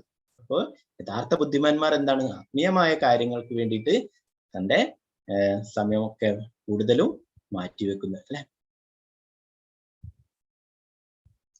ലബന്ധേ ബ്രഹ്മ നിർവാണ നിഷയക്ഷീണ കൽമഷഃ ചിന്നദ്വൈതയതാത്മാന സർവഭൂതേഹി ധീരത. സംശയങ്ങളിൽ നിന്നും ഉത്ഭവിക്കുന്ന ദ്വന്ദ്ങ്ങൾക്ക് അതീതരായവരും മനസ്സ് തന്നിൽ തന്നെ വ്യാപരിക്കുന്നവരും എപ്പോഴും സകല ജീവജാലങ്ങളുടെയും ക്ഷേമൈശ്വര്യ പ്രവർത്തനങ്ങളിൽ തിരക്കിട്ട് പ്രവർത്തിച്ചു കൊണ്ടിരിക്കുന്നവരും സർവ പാപങ്ങളിൽ നിന്നും മോചനം നേടിയവരുമായിട്ടുള്ളവർ ബ്രഹ്മനിർവാണം പോകുന്നു. ഇവിടെ എന്താ പറയുന്നത്? സംശയങ്ങളിൽ നിന്ന് ഉത്ഭവിക്കുന്ന ദ്വന്ദ്ങ്ങൾക്ക് അതീതരായിട്ടുള്ളവർ, മനസ്സെപ്പോഴും ഭഗവാനിൽ തന്നെ വ്യാപരിക്കുന്നവര്, പിന്നെ എല്ലാ ജീവജാലങ്ങളുടെയും ക്ഷേമൈശ്വര്യ പ്രവർത്തനങ്ങളെ തിരക്കിട്ട് പ്രവർത്തിച്ചു കൊണ്ടിരിക്കുന്നവർ, പിന്നെ സർവ്വ പാപങ്ങളിൽ നിന്നും മോചനം നേടിയിട്ടുള്ളവര്, അവരൊക്കെ ബ്രഹ്മ നിർവാണം പോകുന്നു. അപ്പൊ നമുക്കറിയാം പ്രഭുപാദര് എല്ലാവർക്കും വേണ്ടിയിട്ടാണ് അല്ലെ. കൃഷ്ണാബോധം എല്ലാവരിലും എത്തിക്കാൻ വേണ്ടിയിട്ടാണ്. യാതൊരു പ്രതിഫലവും കൂടാതെ തന്റെ സ്വന്തം ആ സുഖസൗകര്യങ്ങൾ അതൊക്കെ ഉപേക്ഷിച്ചിട്ടാണ് പ്രഭുപാദര് അമേരിക്കയിലൊക്കെ പോയിട്ടുള്ളത്. ഇപ്പൊ നമ്മൾ ഇന്നലെ ഗോലോക ചാർട്ടിൽ കണ്ടിട്ട് പറഞ്ഞല്ലേ, ആ വൃന്ദാവനം അത് ഭൂമിയിലുള്ള ഒരു സാധാരണ പ്രദേശമല്ല, ആത്മീയ ലോകത്തിന്റെ പതിപ്പാണ് വൃന്ദാവനം. ആ വൃന്ദാവനത്തിൽ വെച്ചിട്ട് ഒരാളുടെ ശരീരം ഉപേക്ഷിക്കുകയാണെങ്കിൽ ആ വ്യക്തി പിന്നീട് പുനർജനിക്കില്ല എന്ന് പറയുന്നു. അദ്ദേഹം ഭഗവത് ധാമിൽ എത്തിച്ചേരും. അപ്പൊ അങ്ങനെ പറയുന്നു. അപ്പോ പ്രായമായിട്ടുള്ള വൈഷ്ണവരൊക്കെ അവര് ഇവിടെ നിന്നൊക്കെ നാട്ടിൽ നിന്നൊക്കെ വിട്ട് അവിടെ വൃന്ദാവനത്തിൽ പോയിട്ട് കഴിയുകയാണ് ചെയ്യുക. അവരൊക്കെ എന്തിനാണ് അവിടെ നിന്ന് ശരീരം ഉപേക്ഷിക്കുകയാണെങ്കിൽ പിന്നീട് ഈ ഭൗതിക ലോകത്തിലേക്ക് തിരിച്ചു വരേണ്ട. പ്രഭുപാദരും സേഫായ ഒരു സ്ഥലത്തായിരുന്നു. അവിടെ രാധാ ദാമോദർ ക്ഷേത്രത്തില് അവിടെ പ്രഭുപാദർക്ക് സ്വന്തമായിട്ടൊരു മുറിയൊക്കെ ഉണ്ടായിരുന്നു. അപ്പൊ അവിടെ കഴിഞ്ഞിരുന്നതാ. അവിടെ സന്തോഷത്തോടെ അവിടെ കഴിയാമായിരുന്നു. എന്നാൽ പ്രഭുപാദര് തന്റെ ആ സന്തോഷമല്ല നോക്കിയത്, ജീവദയ, മറ്റുള്ള നമ്മുടെ ചുറ്റിലുമുള്ളവര് അവരെത്രമാത്രം കഷ്ടപ്പെടുന്നു അതാണ് പ്രഭുപാദർ നോക്കിയിട്ടുള്ളത്. തന്റെ ഗുരുവിന്റെ വാക്കുകൾ മറ്റുള്ളവർക്കൊക്കെ കൃഷ്ണാബോധം പകർന്നു കൊടുക്കാൻ വേണ്ടിയിട്ട്, അവരിലൊക്കെ കൃഷ്ണാബോധം എത്തിക്കാൻ വേണ്ടിയിട്ടാണ് പ്രഭുപാദരുടെ ഗുരു ആജ്ഞാപിച്ചിട്ടുണ്ടായിരുന്നത് അല്ലെ, നിർദ്ദേശങ്ങൾ നൽകിയിട്ടുണ്ടായിരുന്നു. അത് പ്രാവർത്തികമാക്കാൻ വേണ്ടിയിട്ടാണ് പ്രഭുപാദര് തന്റെ ആ സന്തോഷവും അതൊക്കെ വിട്ടിട്ടാണ് പ്രഭുപാദര് അമേരിക്കയിലേക്ക് പോയിട്ടുണ്ടായിരുന്നത്. നമ്മൾ ചിന്തിച്ചു നോക്കുക, നമ്മൾ ഒരു 70 വയസ്സായിട്ട് നമ്മൾ റിട്ടയർഡ് ആയിട്ട് നിൽക്കുന്ന സമയത്ത് നമ്മള് യാതൊരു കാര്യങ്ങളും ചെയ്യില്ല അല്ലെ. അപ്പൊ ആ സമയത്താണ് പ്രഭുപാദര് ഇത് കാര്യങ്ങളൊക്കെ ചെയ്തിട്ടുണ്ടായിരുന്നത്. ആ 12 വർഷത്തിനുള്ളിൽ 14 പ്രാവശ്യം ലോകം മുഴുവൻ സഞ്ചരിച്ചിട്ട് കൃഷ്ണാബോധം പ്രചരിപ്പിക്കുകയുണ്ടായി. 108 ക്ഷേത്രങ്ങൾ നിർമ്മിക്കുകയുണ്ടായി. അനേകം രാജ്യങ്ങളിൽ, ചില രാജ്യങ്ങളിലൊക്കെ ലിപി ഇല്ലാത്ത അവിടുത്തെ ഭക്തന്മാരൊക്കെ ലിപി ഉണ്ടാക്കിയിട്ട് അതില് ഭഗവത്ഗീതയൊക്കെ പ്രിന്റ് ചെയ്ത് വിതരണം ചെയ്യുകയുണ്ടായി. അങ്ങനെ കുറെ 85ഓളം ഭാഷകളിൽ ഭഗവത്ഗീത വിവർത്തനം ചെയ്ത് വിതരണം ചെയ്യുകയുണ്ടായി. അപ്പൊ അങ്ങനെ കുറെ ഭക്തിത സേവനങ്ങൾ ചെയ്തിട്ടുണ്ട്. എന്തിനു വേണ്ടിയിട്ടാണ്? മറ്റുള്ളവർക്ക് വേണ്ടിയിട്ട് അല്ലെ. നമ്മുടെ ചുറ്റിലുമുള്ള എല്ലാ ജീവാത്മാക്കളും അവരൊക്കെ കഷ്ടപ്പെടുന്നതാണ് ഈ ഭൗതിക ലോകത്തിൽ ജന്മ മൃത്യു ജരാവ്യാധി ചക്രത്തിൽപ്പെട്ടിട്ട് അല്ലെ. ഇതിനു വേണ്ടിയിട്ടാണ് പ്രഭുപാദര് പ്രവർത്തിക്കുകയുണ്ടായത്. പ്രഭുപാദരോട് ഒരു വ്യക്തി ചോദിക്കുകയുണ്ടായി, പ്രഭുപാദരെ അങ്ങ് എന്തിനാണ് 14 പ്രാവശ്യം ലോകം മുഴുവൻ സഞ്ചരിച്ച് കൃഷ്ണാബോധം പ്രചരിപ്പിക്കുന്നത്? പ്രഭുപാദർ പറയുകയുണ്ടായി, ഈ അങ്ങനെ ചെയ്തത് 14 ലോകങ്ങൾ നമ്മൾ ഇന്നലെ കണ്ടു അല്ലെ. 14 ലോകങ്ങൾ, ഈ 14 ലോകങ്ങളിൽ ഓരോ ജീവാത്മാക്കളും ചുറ്റിക്കറങ്ങിക്കൊണ്ടിരിക്കാൻ വേണ്ടിയിട്ടാണ് ഞാൻ ഇങ്ങനെ സഞ്ചരിച്ചിട്ട് കൃഷ്ണാബോധം പ്രചരിപ്പിച്ചിട്ടുള്ളത് എന്ന് പറഞ്ഞു. നമ്മൾ ഈ ജന്മമരണ ചക്രത്തിൽപ്പെട്ട് കറങ്ങിക്കൊണ്ടേയിരിക്കുന്ന അല്ലെ. നമുക്ക് കൃഷ്ണാബോധം ലഭിക്കുകയാണെങ്കിൽ നമ്മൾ തിരിച്ചറിയുന്ന അല്ലെ, നമ്മളൊക്കെ ഭഗവാന്റെ അംശമാണ്. നമ്മുടെ ഡ്യൂട്ടി എന്ന് പറയുന്നത് ഭഗവാന്റെ ഭക്തി സേവനങ്ങളാണ് എന്ന് നമ്മൾ മനസ്സിലാക്കിയിട്ട് ആ വഴിക്ക് നമ്മൾ നീങ്ങുകയാണ് അല്ലെ. അങ്ങനെയാകുമ്പോൾ തീർച്ചയായിട്ടും നമുക്കൊക്കെ ഭഗവത് ധാമിൽ എത്തിച്ചേരാൻ പറ്റും എന്ന് പറഞ്ഞു. അപ്പൊ അതിന്റെ ആദ്യ പടിയാണ് നമ്മൾ ഭഗവാന്റെ തിരുനാമം ജപിക്കുക എന്നുള്ളത് അല്ലെ. നമ്മൾ ഇന്നലെ പറഞ്ഞു ഭഗവാന്റെ തിരുനാമ ജപം അത് വളരെ പ്രധാനപ്പെട്ട എല്ലാ ശാസ്ത്രങ്ങളിലും പറയുന്നു. കലിയുഗത്തില് വേറെ യാതൊരു വഴിയുമില്ല. ഹരേർ നാമ ഹരേർ നാമ ഹരേർ നാമൈവ കേവലം കലോ നാസ്തേവ നാസ്തേവ നാസ്തേവ ഗതിരന്യത എന്ന് പറയുന്നു. ബൃഹത് നാരദീയ പുരാണത്തിൽ പറയുന്നു. ശ്രീമദ് ഭാഗവത്തിൽ തന്നെ 18,000 ശ്ലോകങ്ങളുണ്ട്. 18-ാമത്തെ ശ്ലോകത്തിൽ പറയുന്നു, നാമസങ്കീർത്തനമിസ്യ സർവ പാപ പ്രണാശനം പ്രണാമോ ദുഃഖശമനം തം നമാമി ഹരിംപരം. എന്താണ് ആ എന്താണ് നാമസങ്കീർത്തനം എല്ലാ പാപങ്ങളെയും ഇല്ലാതാക്കുന്നു. ഭഗവാന്റെ മുന്നിൽ ഒരിക്കൽ പ്രണമിക്കുക തന്നെ നമ്മുടെ ദുഃഖങ്ങളൊക്കെ ഇല്ലാതാവുന്നു എന്ന് ശ്രീമദ് ഭാഗവതം പറയുന്നു. അപ്പോൾ എല്ലാ ശാസ്ത്രങ്ങളിലും പറഞ്ഞിട്ടുള്ളതാണ് ഇത് അല്ലെ, ഭഗവാന്റെ തിരുനാമം ജപിക്കുക എന്നുള്ളത്. കാമക്രോധ വിമുക്താനാം യതീനാം യതഛേദസാം അഭിതോ ബ്രഹ്മ നിർവാണം വർത്തതേ വിദിതാത്മനാം. കാമക്രോധങ്ങൾ ഒഴിഞ്ഞ് അച്ചടക്കത്തോടെ പരിപൂർണതയ്ക്ക് വേണ്ടി അനവരതം യത്നിക്കുന്ന ആത്മസാക്ഷാത്കാരം നേടിയവർക്ക് അചിരേണ പരമപദ പ്രാപ്തി സുനിശ്ചിതമാണ്. നമ്മൾ പഠിച്ചല്ലേ, നമ്മുടെ ശത്രുക്കൾ എന്താണ്? കാമം, ക്രോധം, ഇതൊക്കെയാണ് നമ്മുടെ ശത്രുക്കൾ എന്ന് നമ്മൾ പഠിച്ചല്ലേ. ഇതിനൊക്കെ നമ്മൾ ഒഴിവാക്കേണ്ടതാണെന്ന് നമ്മൾ പഠിച്ചല്ലേ. അത് നമ്മളെ സർവനാശത്തിലേക്ക് നയിക്കുന്നതാണ് നമ്മൾ പഠിച്ചല്ലേ. അപ്പൊ ഈ കാമക്രോധങ്ങളൊക്കെ ഒഴിഞ്ഞിട്ട് അച്ചടക്കത്തോടെ പരിപൂർണതയ്ക്ക് വേണ്ടി പ്രയത്നിക്കുന്ന ആത്മസാക്ഷാത്കാരം നേടിയവർക്ക് അചിരേണ പരമപദപ്രാപ്തി സുനിശ്ചിതമാണെന്ന് ഭഗവാനോട് പറയുന്നു. നോട്ടം കൊണ്ട് മാത്രമാണത്രേ മത്സ്യം കുഞ്ഞുങ്ങളെ പോറ്റുന്നത്. ആമ ധ്യാനം കൊണ്ടും ആമ കരയിലാണ് മുട്ടയിടുന്നത്. വെള്ളത്തിൽ കിടന്നുകൊണ്ട് ആ മുട്ടകളിൽ മനസ്സൂന്നുകയും ചെയ്യുന്നു. അതുപോലെ കൃഷ്ണാബോധമുള്ള ഭക്തനും ഭഗവദ്ധാമത്തിൽ നിന്ന് വിദൂരസ്ഥനാണെങ്കിലും നിരന്തരമായ ധ്യാനം കൊണ്ടും കൃഷ്ണാബോധ പ്രവർത്തനം കൊണ്ടും ആ ധാമത്തിലേക്ക് സ്വയം ഉയരാം. ഭൗതിക ക്ലേശങ്ങളുടെ ആഘാതം അയാൾക്ക് അനുഭവപ്പെടുന്നില്ല. സദാ പരമപുരുഷനിൽ മുഴുകിയിരിക്കുന്നത് മൂലം പ്രാപഞ്ചിക ക്ലേശങ്ങൾ തീണ്ടാത്ത ഈ അവസ്ഥയാണ് ബ്രഹ്മനിർവാണം.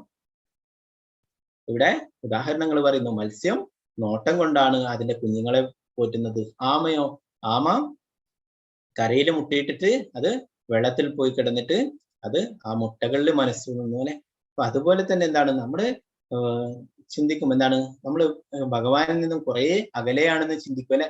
അപ്പൊ ഇവിടെ പറയുന്നു, കൃഷ്ണാബോധമുള്ള ഭക്തനും ഭഗവദ്ധാമത്തിൽ നിന്ന് വിദൂരസ്ഥനെങ്കിലും നിരന്തരമായ ധ്യാനം കൊണ്ടും കൃഷ്ണാബോധ പ്രവർത്തനം കൊണ്ടും ആ ധാമത്തിലേക്ക് സ്വയം ഉയരാം. നമ്മൾ ഇന്നലെ ആ ഗോലോക ചാർട്ട് കാണിക്കുമ്പോൾ കണ്ടിരുന്നു അല്ലെ, ഒരു ലൈൻ ഇങ്ങനെ പോകുന്നുണ്ടായിരുന്നു അല്ലെ. നമ്മുടെ ഭൂമിയിൽ നിന്നും നേരിട്ടത് ഗോലോക വൃന്ദാവനത്തിലേക്ക് പോകുന്നു. എന്തായിരുന്നു അത്? ഹരേ കൃഷ്ണ കൃഷ്ണ കൃഷ്ണ ഹരേ ഹരേ, ഹരേ രാമ രാമ രാമ ഹരേ ഹരേ എന്ന ആ മഹാമന്ത്രം അല്ലെ. അത് നമ്മളിവിടെ നിന്ന് ജപിക്കുകയാണെങ്കിൽ അത് തീർച്ചയായിട്ടും അത് ഈ ഈ ഭൗതിക ലോകത്തിന്റെ തോട് തുളച്ച് വൈകുണ്ഠവും കടന്ന് ഗോലോക വൃന്ദാവനത്തിൽ ആ ഭഗവാന്റെ പാദത്തിൽ എത്തിച്ചേരുന്നു.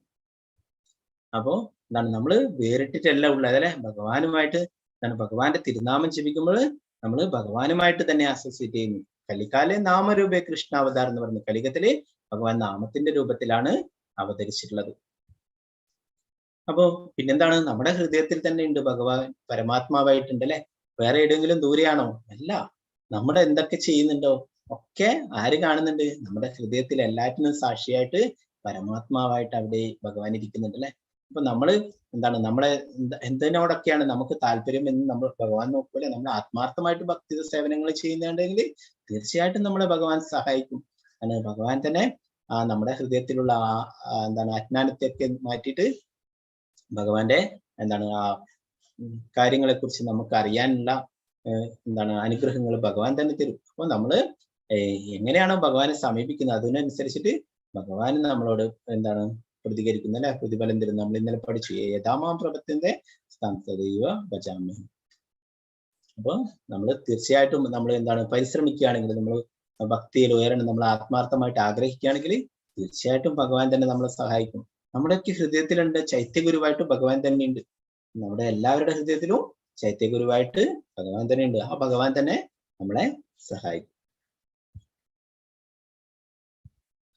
ഈ അധ്യായത്തിലെ അവസാനത്തെ ശ്ലോകമാണ് 29ാമത്തെ. ഇത് വളരെ പ്രധാനപ്പെട്ട ഒരു ശ്ലോകമാണ്. പ്രഭുപാദർ പറയും, ഇതാണ് ഈ ലോകത്തിന് തന്നെ മുഴുവനായിട്ടുള്ള ശാന്തി മന്ത്രം എന്ന് പറയും. ഭോക്താരാം യജ്ഞ തപസാം സർവലോക മഹേശ്വരം സുഹൃതം സർവഭൂതാനാം ജ്ഞാത്വാ ശാന്തി മൃച്ഛതി. ഭോക്താരാം യജ്ഞ തപസാം സർവലോക മഹേശ്വരം സുഹൃതം സർവഭൂതാനാം ജ്ഞാത്വാ ശാന്തി മൃച്ഛതി. യജ്ഞങ്ങളുടെയും തപസ്സുകളുടെയും ഭോക്താവും ദേവന്മാരുടെയും സർവലോകങ്ങളുടെയും അധിപനും എല്ലാ ജീവികളുടെയും സുഹൃത്തും അഭ്യുതകാംക്ഷിയുമാണ് ഞാനെന്ന് മനസ്സിലാക്കിയ തികഞ്ഞ കൃഷ്ണാബോധമുള്ള വ്യക്തി ഭൗതിക ക്ലേശങ്ങൾ ഒഴിഞ്ഞ് ശാന്തി നേടുന്നു. ഭഗവാൻ ഇവിടെ പറയുന്നു എല്ലാ യജ്ഞങ്ങളുടെയും എല്ലാ തപസ്സുകളുടെയും ഒക്കെ ഭോക്താവ് ഭഗവാനാണ്. എല്ലാ ദേവന്മാരുടെയും സർവ്വലോകങ്ങളുടെയും അധിപനും ഭഗവാനാണ്. എല്ലാ ജീവികളുടെയും സുഹൃത്തും അഭ്യുതകാംക്ഷിയും ഭഗവാനാണ്.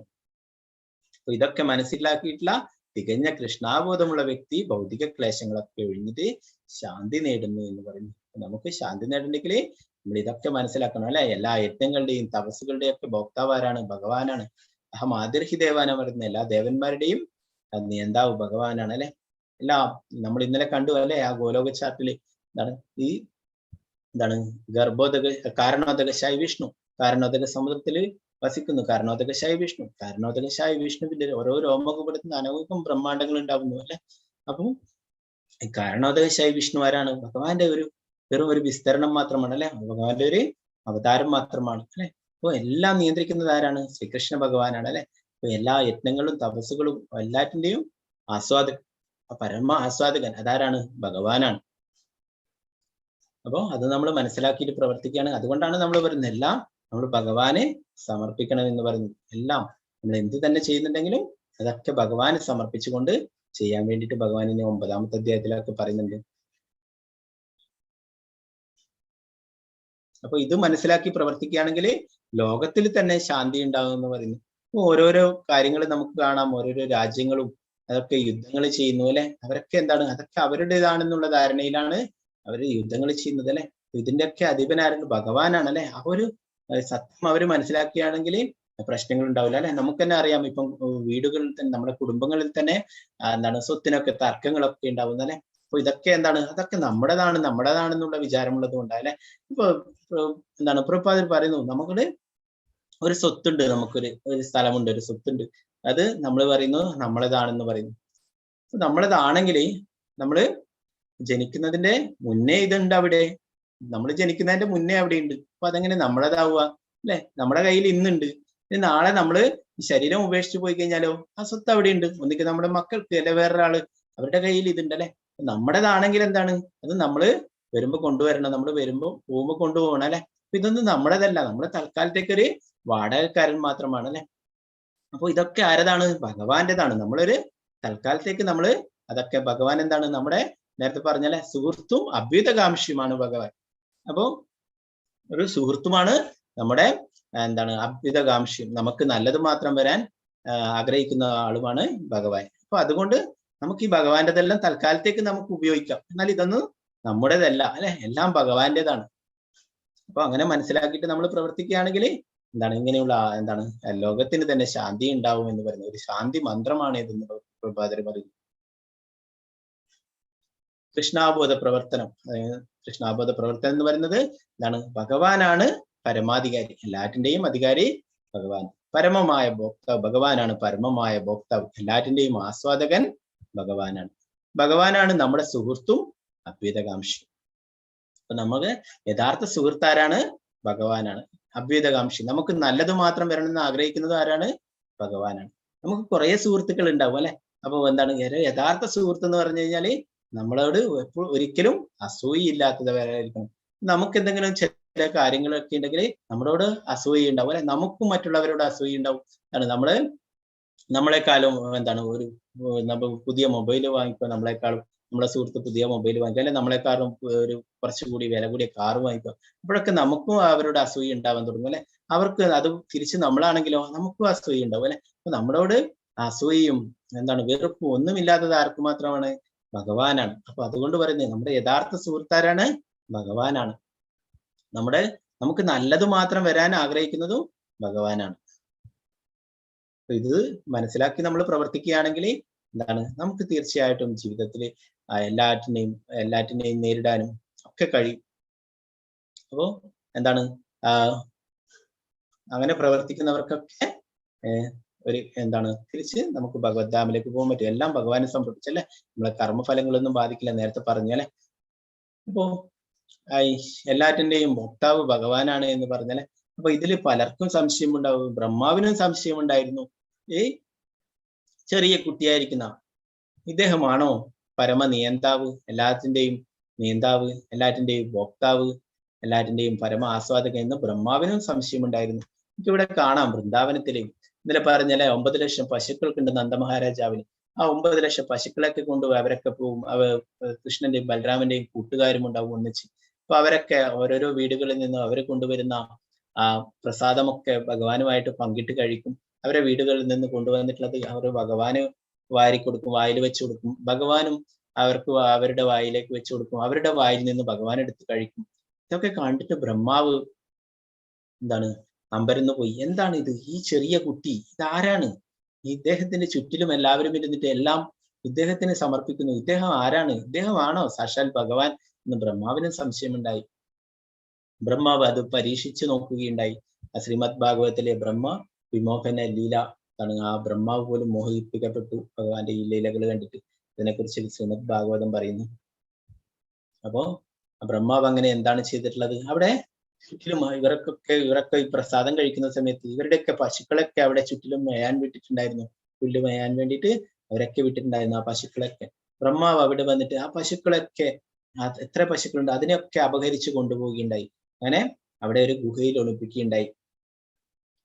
അപ്പോ ആ പ്രസാദം കഴിക്കുന്ന സ്ഥലത്ത് നിന്ന് അവരൊക്കെ ചില ഗോപന്മാരൊക്കെ ശ്രദ്ധിക്കുന്നു. അവരുടെ പശുക്കളെയൊന്നും ചുറ്റിലും കാണുന്നില്ല.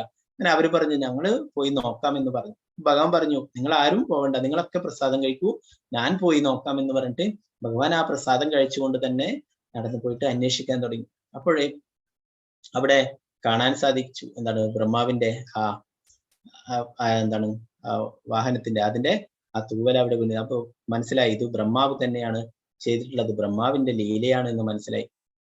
അപ്പൊ അങ്ങനെ അവിടെ അവിടെ നിന്നും തിരിച്ചു ഭഗവാൻ അവിടേക്ക് വരുന്ന സമയത്ത് എന്താണ് ആ ഗോപന്മാര് അവിടെ ഇരുന്നിട്ട് പ്രസാദം കഴിച്ചിരുന്ന ആ ഗോപന്മാരെയൊന്നും അവിടെ കാണുന്നില്ല. എന്താ ചെയ്ത് ബ്രഹ്മാവ് വീണ്ടും വന്നിട്ട് ആ ഗോപന്മാരെയൊക്കെ ഭഗവാൻ അവിടെ അവരുടെ കൂടെ ഇല്ലാത്ത സമയത്ത് ആ ഗോപന്മാരെയൊക്കെ അവിടെ നിന്ന് കടത്തിക്കൊണ്ടുപോവുകയുണ്ടായി. അവരെയും ഒരു ഗുഹയിൽ അടച്ചു വെച്ചു ഭദ്രമായിട്ട്. അപ്പൊ ഇവിടുന്ന് ആ പശുക്കളെയും കൊണ്ടുപോയി ഗോപന്മാരെയും കൊണ്ടുപോയി, ഭഗവാനിൽ നിന്ന് എല്ലാവരെയും കൊണ്ടുപോയി. വീണ്ടും തിരിച്ചു വന്ന് നോക്കി ബ്രഹ്മാവ്. തിരിച്ചു വന്ന് നോക്കിയപ്പോഴേ എല്ലാം പഴയതുപോലെ, എല്ലാ പശുക്കളും അവിടെ മേഞ്ഞു നടക്കുന്നു, എല്ലാ ഗോപന്മാരും ചുറ്റിലും ഇരുന്നിട്ട് ഭഗവാന് പ്രസാദങ്ങൾ കൊടുക്കുന്നു, ഭഗവാൻ അവർക്ക് തിരിച്ച് അങ്ങോട്ട് കൊടുക്കുന്നു. അങ്ങനെ നേരത്തെ എന്താണോ കണ്ടിട്ടുള്ളത് അത് അതേപടി ബ്രഹ്മാവ് ഈ പശുക്കളെയും ഗോപന്മാരെയും അപഹരിച്ചു കൊണ്ടുപോയി ഗുഹയിൽ അടച്ചു വെച്ചു.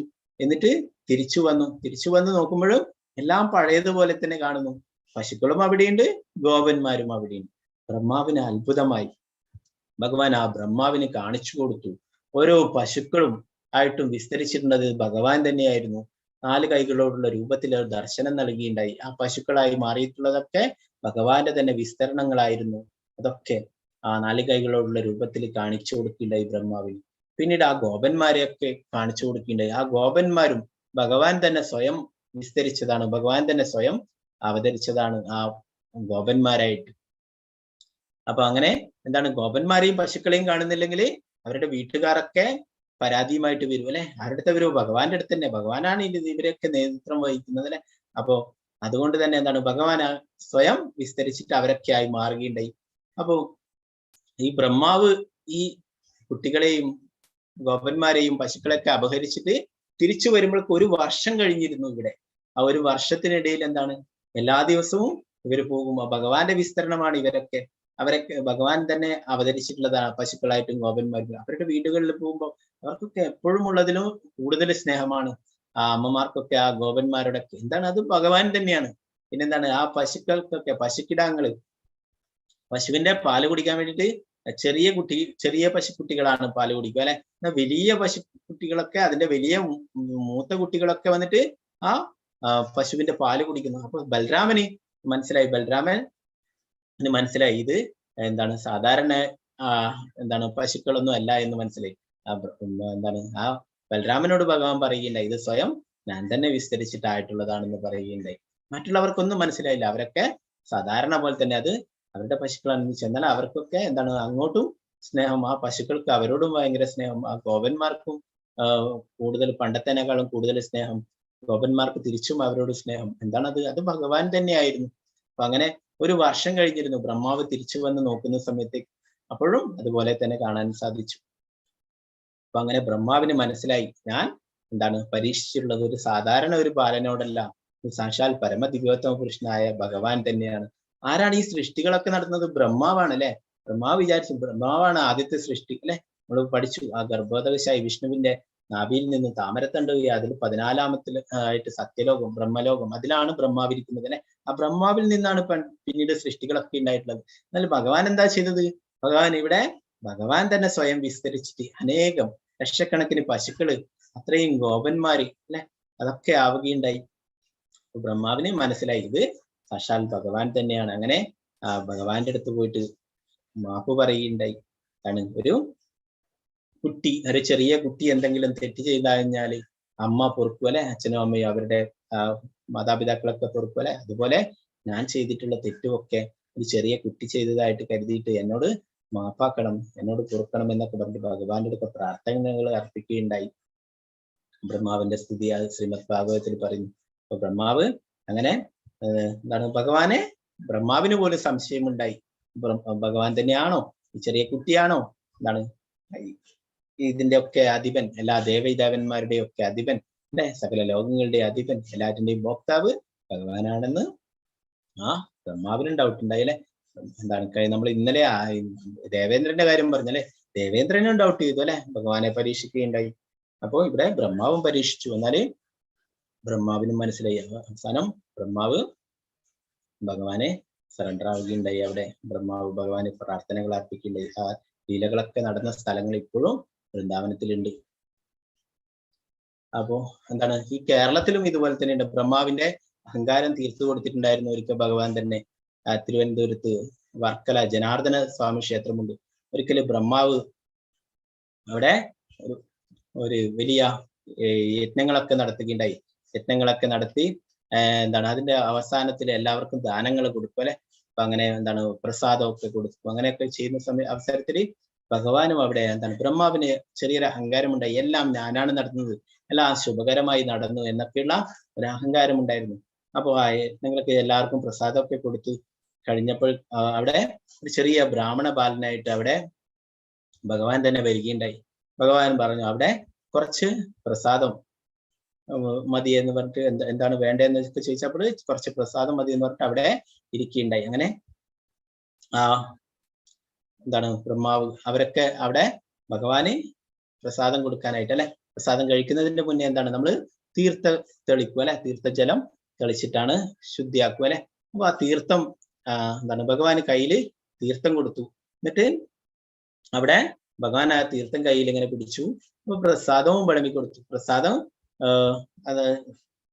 വെച്ച് കൊടുത്തിട്ട് വിളമ്പി കൊടുത്തിട്ട് ആ തീർത്ഥം കുടയാൻ നോക്കുമ്പോഴേക്ക് ഇലയിൽ പ്രസാദം കാണുന്നില്ല.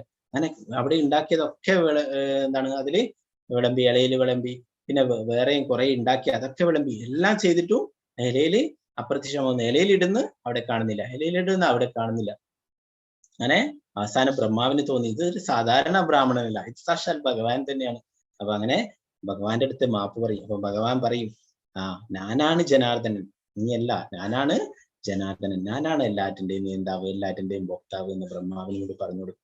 ആ ലീലകൾ നടന്നിട്ടുള്ള അതാണ് ജനാർദ്ദന സ്വാമി ക്ഷേത്രം എന്ന് പറയുന്നത്. ഇപ്പോഴും ആ ജനാർദ്ദന സ്വാമിയുടെ കയ്യില് തീർത്ഥം പിടിച്ചിരിക്കുന്ന രീതിയിലാണ് എന്നാണ് പറയുന്നത്. അപ്പോ അത് ബ്രഹ്മാവിന്റെ അഹങ്കാരം ശമിപ്പിച്ചു കൊടുത്തതാണ്. അപ്പൊ ആ ജനാർദ്ദന സ്വാമി ക്ഷേത്രം ചൈതന്യ മഹാപ്രഭു തന്നെ സന്ദർശിച്ചിട്ടുണ്ടായിരുന്നു. അപ്പൊ അങ്ങനെ ബ്രഹ്മാവിന്റെ അഹങ്കാരം ശമിപ്പിക്കുന്നുണ്ടായി. ബ്രഹ്മാവ് പറയുന്നു, എല്ലാവരും പറയുന്നു എനിക്ക് കൃഷ്ണനെ അറിയാം, എനിക്ക് ഭഗവാനെ അറിയാം എന്നൊക്കെ പറയുന്നു. എന്നാൽ 4 തലയുള്ള ബ്രഹ്മാവ് പറയുന്നു, എനിക്ക് ഭഗവാനെ പൂർണ്ണമായിട്ട് അറിയില്ല, ഞാൻ ഒന്നും മനസ്സിലാക്കിയിട്ടില്ല, എനിക്ക് ഭഗവാനെ കുറിച്ച് ഒന്നും അറിയില്ല എന്ന് പറയുന്നു. ആരാ പറയുന്നത്? ആദ്യത്തെ ജീവാത്മാവ് അല്ലെ, ഭഗവാന്റെ ആദ്യത്തെ സൃഷ്ടിയായിട്ടുള്ള ബ്രഹ്മാവ് പറയുന്നു, എനിക്ക് ഭഗവാനെ കുറിച്ച് ഒന്നും അറിയില്ല എന്ന് പറയുന്നു. അപ്പൊ എല്ലാവരും പറയുന്നു എനിക്ക് ഭഗവാനെ കുറിച്ച് അറിയാം, എന്നാൽ ഞാൻ പറയുന്നു ഞാൻ ഒന്നും മനസ്സിലാക്കിയിട്ടില്ല, എനിക്കൊന്നും അറിയില്ല എന്ന് പറയുന്നു. അതാണ് ഭഗവാനെ കുറിച്ചിട്ട് നമുക്ക് എന്താണ് മനസ്സിലാക്കിയാലും തീരാത്തത്രയുണ്ട് ഭഗവാന്റെ ലീലകളും ഭഗവാന്റെ വിസ്തരണങ്ങളൊക്കെ അല്ലെ. അതൊക്കെ നമുക്ക് മനസ്സിലാക്കുന്നത് വളരെ പ്രയാസമാണ്. എന്നാൽ നമുക്ക് ഭക്തിയിലൂടെ ഭഗവാനെ പെട്ടെന്ന് തന്നെ ഭഗവാൻ കാരുണ്യം കാണിക്കുകയാണെങ്കിൽ നമുക്ക് ഭഗവാനെ കുറിച്ചൊക്കെ മനസ്സിലാക്കാനും അറിയാനും ഒക്കെ ചെറിയ തോതിൽ സാധിക്കും. നേരത്തെ പറഞ്ഞല്ലേ ഒരു ഭക്തൻ ഒരു ഭക്തന് എന്ത് തന്നെ സംഭവിച്ചാലും പറയുന്നു, ഒന്നുകിൽ അത് എന്റെ കർമ്മഫലമാണ്, അല്ലെങ്കിൽ ഭഗവാന്റെ നിശ്ചയമാണെന്ന് പറയുന്നത് അല്ലെ. എന്തെങ്കിലും സംഭവിച്ച് നമ്മളെ വീടുകളൊക്കെ എന്തെങ്കിലും അപകടങ്ങളൊക്കെ പറ്റി പൊട്ടിപ്പൊളിഞ്ഞ് എന്ത് തന്നെയായാലും പറയുന്നു, ഒന്നുകിൽ ഇത് എന്റെ കർമ്മഫലമായിരിക്കും, അല്ലെങ്കിൽ ഭഗവാന്റെ നിശ്ചയമാണ്. എന്നാൽ ഒരു ഭൗതികവാദി, ഭഗവാനിലെ വിശ്വാസമില്ലാത്ത ആൾ എന്താണ് പറയാ, അത് അദ്ദേഹം അതില് എന്താണ് സങ്കടപ്പെടുന്നു അല്ലെ, അതില് അത് ഓർത്ത് കരഞ്ഞുകൊണ്ടേയിരിക്കുന്നു, എന്റെ വീട് എന്ന് ഓർത്തിട്ട് അല്ലെ.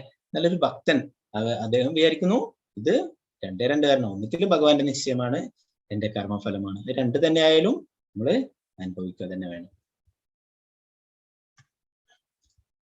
ാണ് ഇന്നത്തെ അധ്യായത്തിലുള്ളത്. അപ്പൊ പ്രധാനപ്പെട്ട ഒരു കാര്യം എന്താണ് ഭഗവാൻ പറഞ്ഞു തന്നിട്ടുള്ളത്, ഭഗവാനാണ് എല്ലാറ്റിന്റെയും ഭോക്താവ്, എല്ലാറ്റിന്റെയും പരമ ആസ്വാദകൻ അല്ലെ.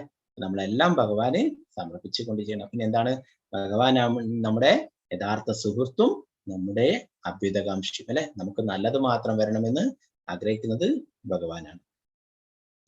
ഹരേ കൃഷ്ണ. അപ്പൊ നമുക്ക് എല്ലാവർക്കും ഭഗവാന്റെ തിരുനാമം 3 പ്രാവശ്യം ജപിക്കാം. എല്ലാവരെയും അൺമ്യൂട്ട് ചെയ്യുന്നുണ്ട്.